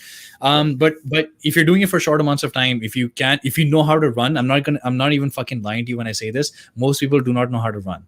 So unless if you've been taught how to run or you know how to run, then don't run for no reason. Any non-impact cardio is probably, in my opinion, the best way to go. Swimming, the elliptical, cycling. I don't like cycling as much because it doesn't have that much to do with the upper body. But great. What's up? Swimming is highly underrated. I think that shit is great. Yeah. And any non-impact based cardio is going to be the best kind of cardio, in my opinion, for your joints and such. You're right. Yeah, I mean, I think that there's a vast difference between like marathon running and just jogging like a few times a week. I'm personally someone who also fucking hates cardio. I fucking hate it. But I do think that it has some benefits. Like I personally, what I like to do? I like to do hot yoga because that shit, it gets your heart rate up, but it's also like you're flexible and you're improving your breathing and you get clear focus. So personally, I like if I'm going to do cardio, I'm going to do hot yoga, I'm going to do swimming, and I'm going to have like an hour or 2 hours of sex. Those are my forms of cardio. Yeah. All right. If someone's injured or sick, should they still work out non-injured body parts or go light? That's a good question. Or just stop working out altogether and wait till they're fully recovered. All right, so I'm going to give you an example of myself right now, and ironically it's because of fucking running, and also maybe ironically it's because of being shot with no estrogen, blah blah blah, all the shit that we just covered in the past hour. So I think because of low estrogen and such, my joints were giving away. 2, I've never been taught how to run, so I don't know how to run. 3, I put on a lot more mass, so maybe that caused me a knee injury. It's an ITB syndrome, aviotibial band syndrome. Now, because I have been injured in my leg, in my knee, because of this thing, at the start I couldn't do anything. I couldn't even walk properly. Like even tossing and turning in bed was really hurting me really bad. But as soon as I could start bandaging it and like start giving it like some support, I can still do the other stuff. Like I'm still doing all of push and all of pull. That's literally all I've been doing. Push, pull, push, pull, push, pull, push, pull, push, pull. And when I could start walking, even the slightest amount with all the support and everything, I started walking again. There's really no reason for you to like completely stop unless if something is like in such, like I'm going to say your back or your abs. if there's something, if you had surgery in your torso somewhere or in your back somewhere, now you're probably pretty fucked where you cannot do anything like getting off the bench, lying on the bench, I think yada yada. like there's always some, like maybe swimming. Then like it's always good to be moving because that speeds up the healing. Like as long as I mean, first of all, if you have an injury like that, you got to get into physical therapy. I think physical therapy is really important. I've been working with a PT for my neck, and it's been a game changer. And they can help you find exercises that you can do safely without hurting yourself some more.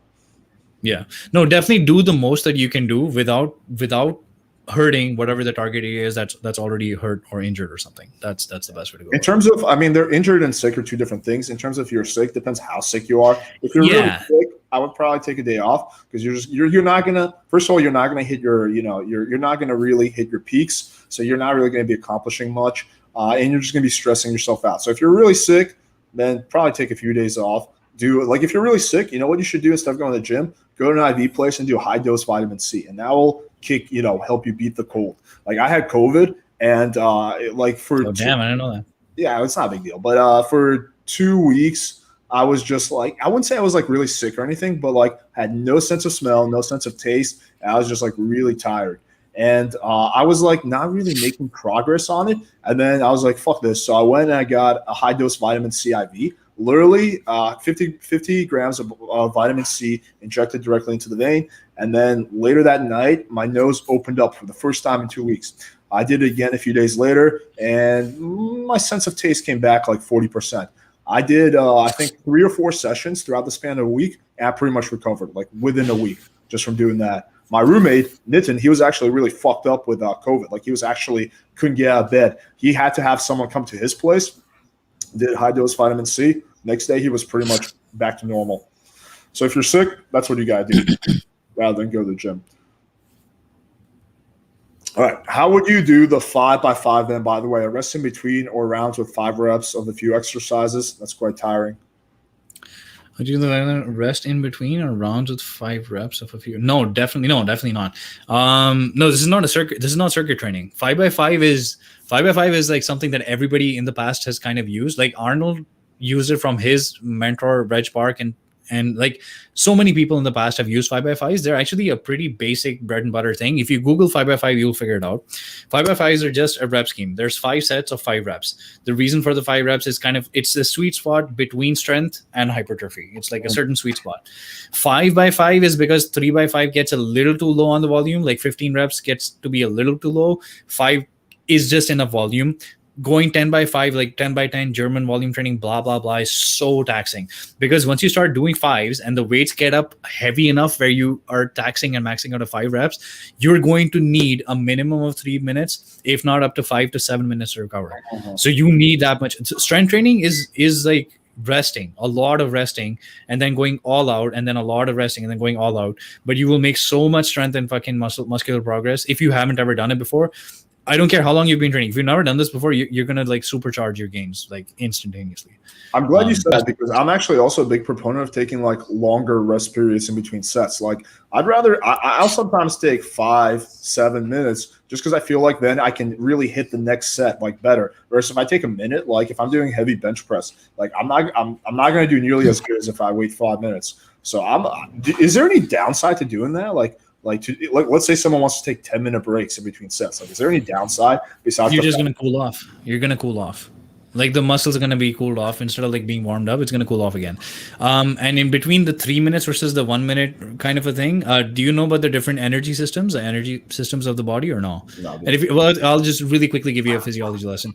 ATP CP is instant. It's like bang, bang, bang, sprinting, bench pressing, all these instantaneous things, punching someone. All the instantaneous things are ATP CP system, and you instantly get tired. Like within 15 seconds, you're gone. Right? Oh. You can't sprint max out all out more than 15 seconds. Similarly for really heavy weights. Then there's the next system, and then there's the next system. The ATP CP system requires 3 minutes, I'd say minimum, if not more, to completely recover again. Right? And there's also a secondary energy system, the glycogen system, which also recovers a little bit, but not even close enough. But the ATP CP system requires a lot. So if you do, let's say, a really heavy weight that you can only do 5 reps with, and you fucking only rest for a minute or 2 minutes, the next time you're going to do it only for 3 reps. It's not going to go any higher than that. Right. And it's not because you became weaker. It's because you lost the energy store that was supposed to come back again. when everybody keeps taking creatine, that's what creatine's for. It's to improve that ATP CP. The CP is creatine phosphate. That's why you use creatine, to increase that instant energy store. And this is why most vegetarians and vegans believe that creatine works like steroids for them, because they're depleted in fucking creatine, and it suddenly gives them so much energy. Right. How long should rest times be for certain? Well, we kind of just touched on that. We literally kind of just said, yeah. What about trying to boost testosterone naturally? So I definitely have an opinion on this, but I want to hear what you have to say. Okay. I don't know, man. Like, when you say boost testosterone naturally, here, if you are doing everything shit, then you can definitely boost testosterone naturally. Like, what I mean by that is, if you're drinking almost every night, if you're smoking weed almost every night, you fucking eat garbage food, you don't train, you don't exercise, then literally doing anything is going to boost your testosterone naturally. However, if you do most things normally, like you actually do take care of yourself, you actually do try and eat healthy and so on and so forth, then test boosters and such are really not going to do anything significant for you. Like, you kind of summed up what I was going to say. I think that with boosting testosterone, the only thing you can do is take away things that are suppressing your testosterone. So maybe you're eating soy. Maybe you're not getting enough calories in. Maybe you're not getting enough fats in. Maybe you're not resting enough. Like, there's a lot of things that maybe you're deficient. So that's why I always recommend guys do a full vitamin panel. Maybe you're deficient in a vitamin. That's what's slowing down your production. We have like 50 vitamins, minerals that are necessary for, all this shit. So like checking everything and then you're crossing off the list. But if you optimize everything, right, like that could be holding back your testosterone, then at that point, like, they say boron has been proven to, if your problem is sex hormone binding globulin. So if you are making the testosterone, but it's not being converted to free testosterone, then boron has actually been proven, I think in some studies, to slow down your SGBG, and thus you can convert better. And I think zinc has also, for some people, shown to improve testosterone. But aside from that, like all these test boosters and shit that, companies sell, like they're all largely horseshit. And also it depends. So let's say the natural range of testosterone for a normal male is 200 to like 1000 ng per dl.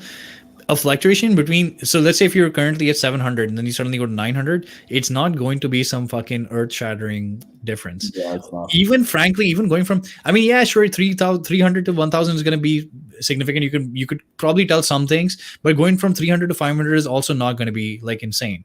So you only really suffer if you're like really chronically always low. But that's pretty much I it. would like the argument though that 300 for a man is pretty low. I guess, yeah. It could be as well. I guess. It depends, but 300 it definitely does sound low. Yeah, a young male probably does want to be at the higher end range of normal. Right. Yeah. The way I actually my theory on I'm sure I didn't come up with this. I probably read this somewhere, but my theory on testosterone is that I want my test levels to be that of a 18-year-old football player who eats a really healthy diet, lives in the middle of nowhere, is not exposed to any toxins, and sleeps beautifully 8 hours a day, wakes up with the sun. And, like that's like the upper echelon of human potential. That's where I want my test levels to be. I don't really want to be in the super physiological levels. I want to be kind of that. And that's probably around. You don't want to be over 9,000? All right. Okay. Yeah, like that's like 1,000, 1,200, something like that. That's kind of where I want my test to be. Yeah. Okay. Have you tried Tinder in New York? Do you get more likes, and is it generally less attractive girls? I haven't. I grew up in Jersey, so I have been in New York a lot. I haven't been there in a while, but yeah, Tinder in New York is really good. At least I know it was pre-COVID. I can't comment. I think it should still be good, simply because you have a huge population density. So like within 20 miles of you is like millions of chicks. The ratio in New York City itself is pretty good, guy to girl. So I think New York City might be one of the better cities in America for Tinder. This is an interesting question. Never heard of the Sarms stuff. Is it legal for sports? I believe at this point it's banned. But Sarms have been around for a while. They only recently gained like popularity and stuff because of the people that are pushing them. Sarms are like the next generation, I guess, of anabolics, because so the full form is selective androgen receptor modulator. So they're selective to certain tissues like muscle tissues and certain specific tissues. Whereas anabolic steroids, anabolic androgenic steroids, the androgenic basically means it hits everything, not just like muscle tissue. So what they were trying to do with the Sarms is to try and make something something that's specific only to muscle tissues to avoid like muscle wasting and stuff. Steroids do the same thing, but they also systemically, like globally, work for the whole thing. Neither one of them are legal for sports. I mean, there's always going to be some new shit that comes out until it gets into the USADA and the WADA and all that kind of like the doping agencies. I think peptides are legal for sports. Like I think the like MK677 they can't really test for, can they? I don't think so. No, I don't think so. I think the growth hormone stuff, like the CJC, Nepomucil, and I'm kind of talking out my ass. I don't play sports. I don't really know much about the testing, so I'm gonna stop. I don't want fucking someone to like lose their scholarship because I gave them bad info.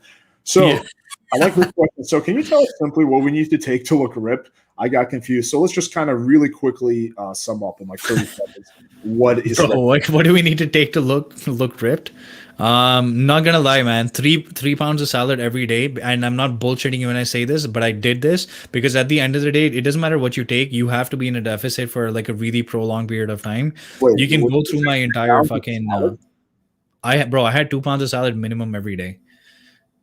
You saw my pictures, right? Like I got fucking 6% something fucking straight shrimp. What do you like a bait, like tomatoes and fucking like onions and carrots? No, it was brainless shit. I basically went to Walmart and there's an American garden salad thing, which I believe I remember all of them, like cabbage, lettuce, red lettuce, or iceberg lettuce. And I forget one more thing. I think, but those 3 things, they're always in there. And that's 1 pound. And I grabbed like a big 1 pounder or multiple pounder bag of spinach.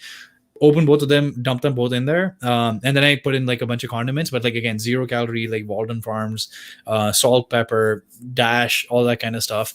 And then I add in like pickles, and I add in like deli meats, like chicken or something, because you cannot just smash the salad by itself. Trust me, I've been smashing salads. I smashed like more than 300, or I have no idea, man, how many. I prefer to smash chicks, but salads. It depends. Yeah, smash the salads first in order to smash the chicks, but whichever way works. Smash a salad and a grill. I mean, I think that part really depends on like your body type and where you're at, whether you're trying to, like, for me personally, like I'm an extreme ectomorph. If for me to look ripped, I need to eat a shitload of protein and fats. Like I can't, like if I eat like low calorie foods, I'm going to look like shit. I'm going to look like skin and bones because I'm an extreme ectomorph. I'm naturally like 8% body fat. Like, so, for me, it's like actually more important to get the calories in. But if you're a guy who's a little bit on the heavy side, you're like a endomorph, whatever the fuck they call it, then you do need to be in a calorie deficit. So kind of the summary for what we discussed was it really comes down to what you want. But I would say, testosterone is a decent option. Growth hormone or growth hormone boosting agents like CJC, ipamorelin. Like we just literally to reiterate, like I was a little dubious about whether CJC and ipamorelin, because they're peptides, could be effective. But like we literally just got lab results from my roommate who does not take growth hormone, who just takes that, and he was able to achieve the same levels of growth hormone effect with his IGF as I do from actually taking legit HGH. So that shit definitely does work.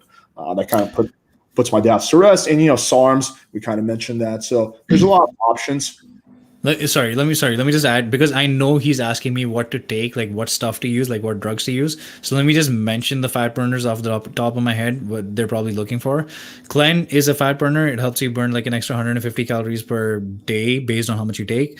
T3 is thyroid in itself, which is what is your metabolism. So the more T3 you take, the higher your metabolism gets. But be careful because it'll burn through any tissue, including muscle. Clen, T3, and then there's the ECA stack, the ephedrine, caffeine, aspirin stack, which also not only bumps your metabolism by 5%, but the benefit of the ECA stack is it blunts your appetite. So that helps you. That's basically a substitute for eating 3 pounds of salad where you're just not fucking hungry. So I know what he's asking me for is like what drugs to take. So ECA will work, Clen works, and what was the other thing that I mentioned before? T3. But you gotta be careful with the thyroid stuff because you can get like anxiety and all that shit. So you gotta be very careful. Right, with the thyroid stuff, you don't want to go too high with that. I know that. I mean, I think it really comes down to your own situation. Are the fat burners, like, do they have a lot of side effects? Clen is, everybody uses Clen all the fucking time. I've used it only once in my life, but I'm not a big fan of it because it causes like left ventricular hypertrophy. Clen is like known to do that. So I don't use that, but everybody uses that thing. T3 I don't like to use. I've used T3 as well. T3 I don't like to use because again it can burn through every single thing as well. What was the last one? I cannot take aspirin, and I have taken ECA, ephedrine caffeine, but I don't like stims either. So I kind of literally don't like a single one of the fat burners. But I do know how to lose fat on like purely through carbohydrate, like calories and cardio and shit. I do want to mention this, and I don't want to mention this because like I have what in my opinion is the only educational video on this compound, which is the one that I sent to you, by the way, the DNP, the the fat burner. Nobody talks about it. Nobody wants to touch on this topic with a 10-foot pole, even though this was something that was legit over the counter. People used it to treat obesity, like straight up fucking obesity. How People come? that were How come no one wants to touch on that? because people can kill themselves with it. Oh. So do you not know? Do you know that ephedrine is banned as well? Ephedra? I don't know much about this stuff, to be honest. I'm 8% body fat natural. I've never looked into a fat burner. Okay. Yeah.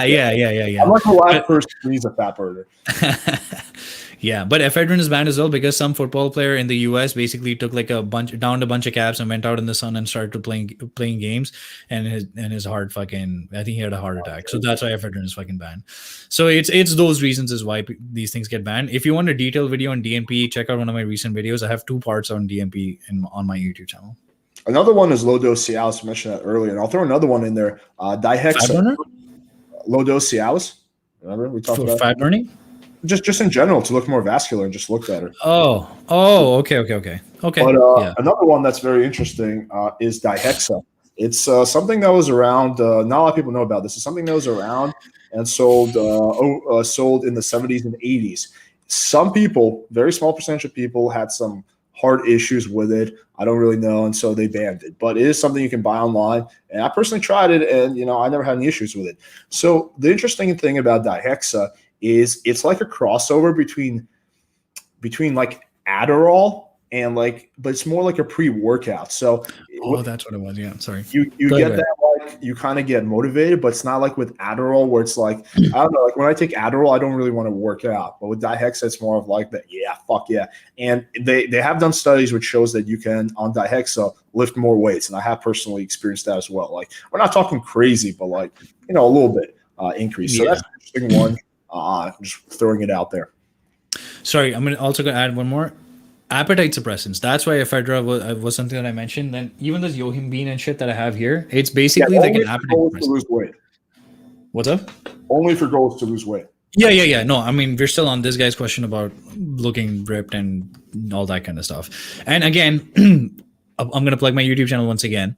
I have a video there that is basically 20 ways to lose fat and weight without touching your diet and your training. So there's no diet hacks. I mean, there's diet hacks and training hacks, but there's no like literally sit and eat a fucking salad and don't eat this and don't eat that. 20 different things that you can do, but not touching your diet and training. If you start applying those things, if you can find 3 of those that you really like, that in itself is going to help you. I think honestly, if your goal is to lose weight, the best way to do this without touching any substances, like all that aside, is intermittent fasting combined with the carnivore diet. You will. I've been on the carnivore diet for 3 months.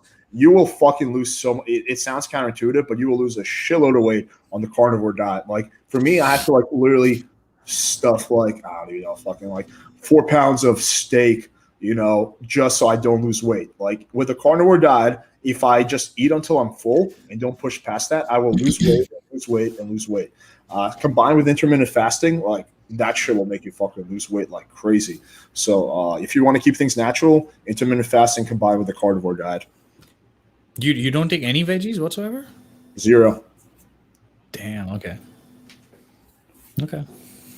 All right. What's a good place to order MK677 Austrians? I don't have sources myself, but there's this guy that I follow on YouTube that I know is legit. His name is Ryan Russo. I don't know if you know him, but he documents everything that he does, but he's also supported and affiliated with a bunch of different people. So finding out from either Derek More Plates, More Dates or Ryan Russo or any of these ones. I like More Plates, More Dates. Yeah. So all of these people will have like plugs to their places and they're legit. So I'm assuming their sources are legit. Right. My source was in China and I found it through Alibaba or AliExpress. I forgot which one. Yeah, but one of those two. But the problem with my source now is that China cannot ship anything anymore. So I would have just given you my source, but they can't. They don't do it that anymore. They don't. Fucking China fucked it all up for us by giving us that COVID.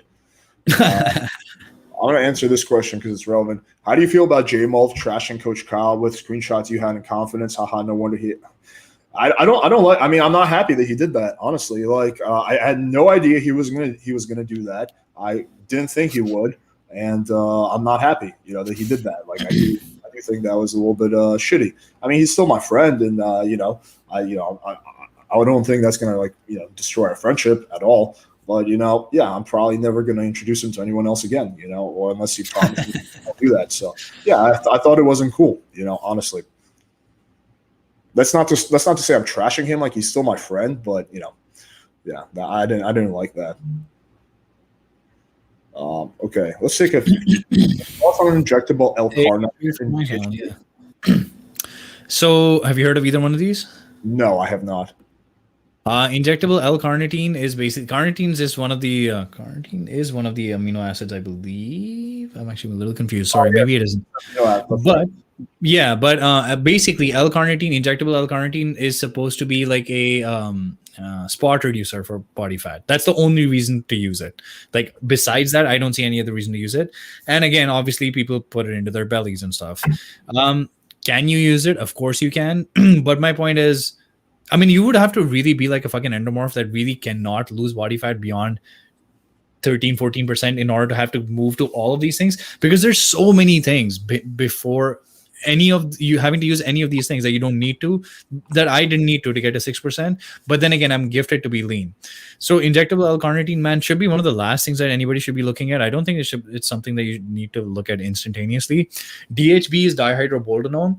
I haven't used it myself. I may in the future. Dihydroboldenone is basically like a really processed version of a boldenone, like processed version of equipoise. I haven't used it myself. It's supposed to be one of the strongest, if not possibly the strongest steroid out there.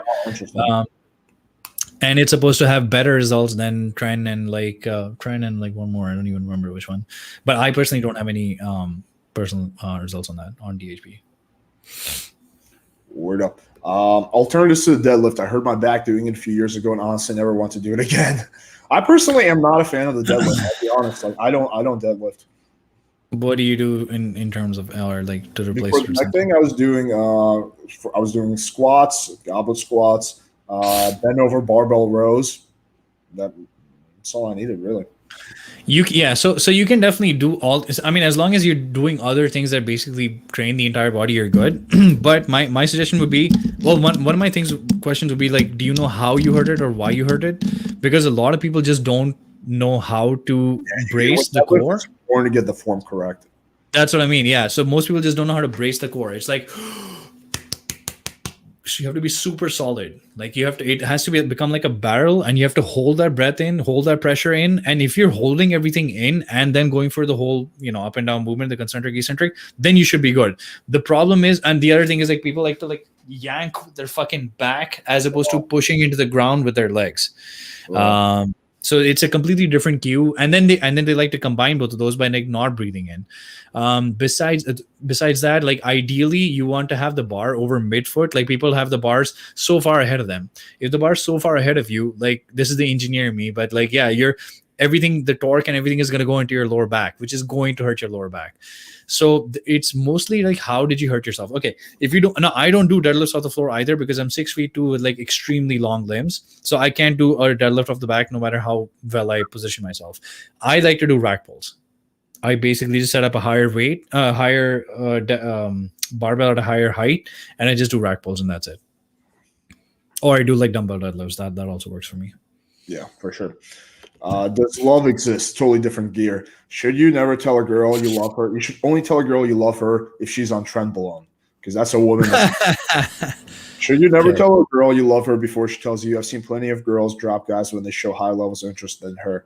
Okay, so let me preface this question. So if you're in a legitimate relationship with a loving partner, then there's nothing wrong with telling her that you love her if you truly do. I've only said the love word. I've been in 4 relationships, and I've only ever really said it to one of the girls I was with because I did truly love her, and it was congruent. And then she loved me, and I was the first one to actually say it, but she said it back, and that was like our thing.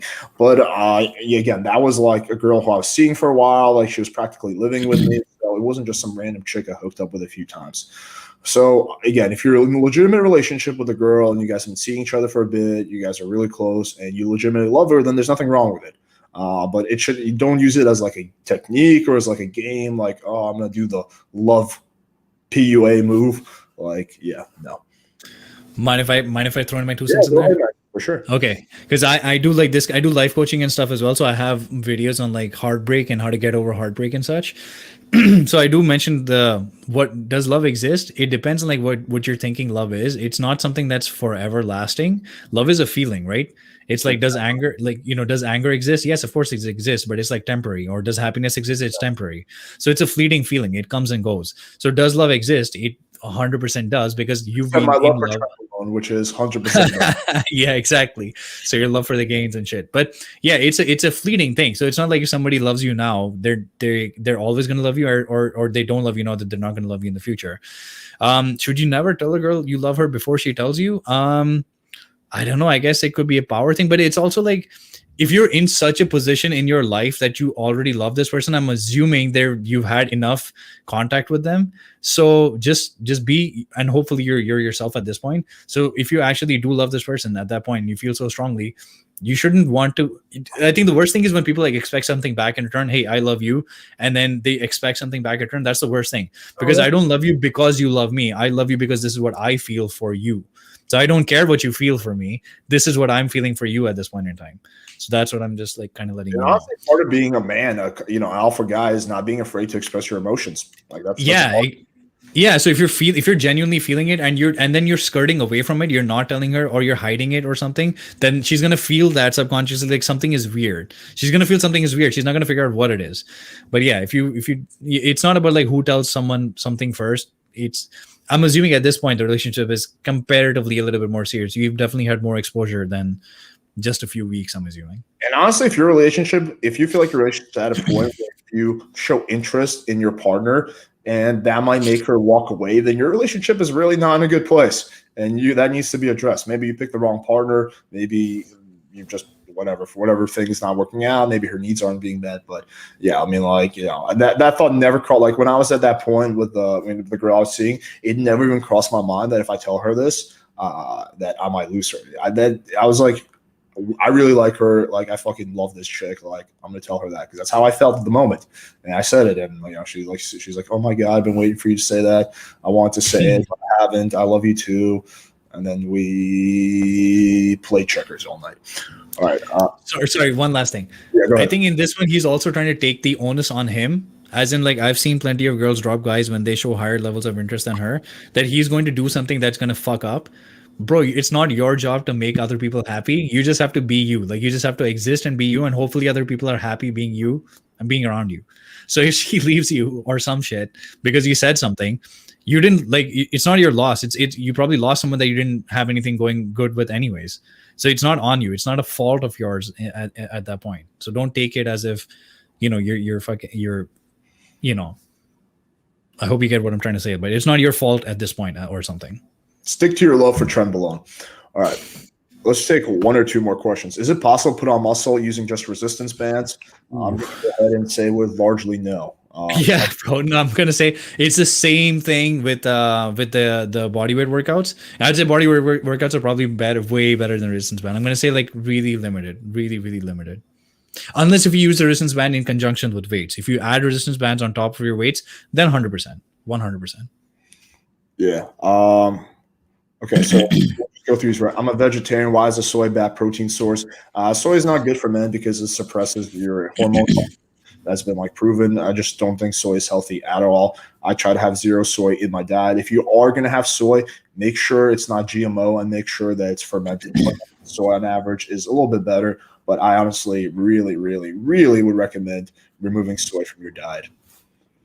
One of the things with soy is it actually acts as a phytoestrogen, which is basically like a mimicry version of estrogen. That's the reason why for a lot of people like soy is a bad thing. And they have like gynecomastia kind of based issues. Because it acts like a phytoestrogen thing, and that would be I mean, it wouldn't be a bad thing if you have something that increases testosterone as well. But if you have the same amount of testosterone and you have something that mimics or increases estrogen, then you're in a bad balance.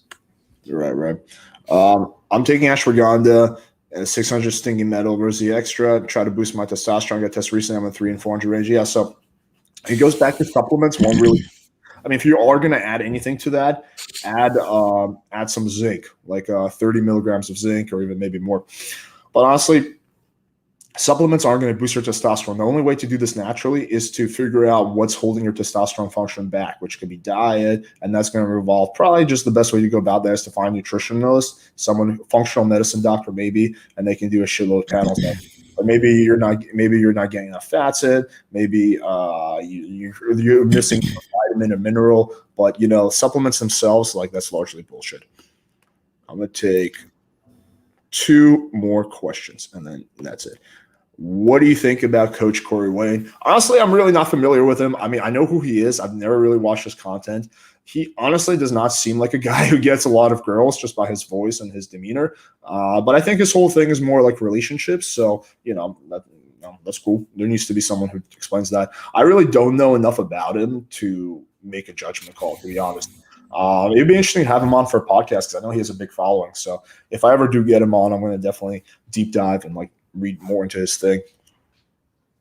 Okay. And any tips for anorexic to gain lots of weight, healthy, and sustainable?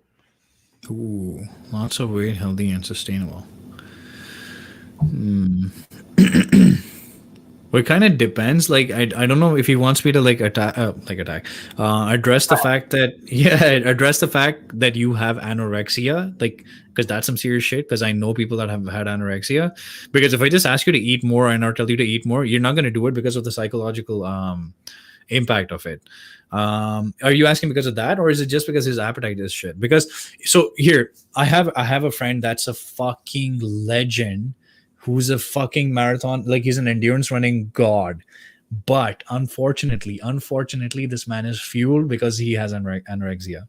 So his outlet of being the marathon running god is because he has fucking voices in his head literally telling him you look like fat, when he literally looks like, I don't think he's over 5% to 6% body fat ever, and he looks like he has 0% body fat. Like on the Tanita scales, the bullshit scales, he's measured at 0.3% body fat in front of me. So anyways, if you have that thing, then you definitely have to go for a counseling and such, and you have to figure, and a good counselor too, because this guy, I tried to help him. He found a counselor. The counselor told him to fucking stop running and to start eating food. That's like telling someone with depression to start being happy and do fucking exactly. It's like, fuck off. You can't really fix it that way. So it has to be so the way that I help this guy out, he likes to run every single day and not like to eat food at all whatsoever. And all he can do is just think about calories. So instead of working out every single day, I was like, all right, just taper down to 6 days a week or 5 days, whichever one you can do first. And then the 6th day, because he literally hears voices in his head telling him that he's fat.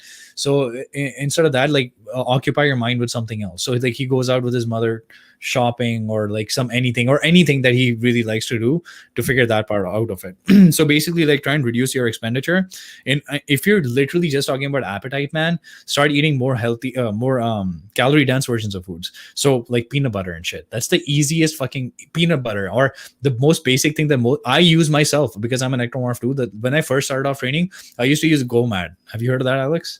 No. GOMAD was basically a gallon of milk a day. GOMAD. Okay. Yeah, so it's basically you eat whatever the fuck you're eating throughout the entire day, add on top of that a GOMAD, add a gallon of milk a day.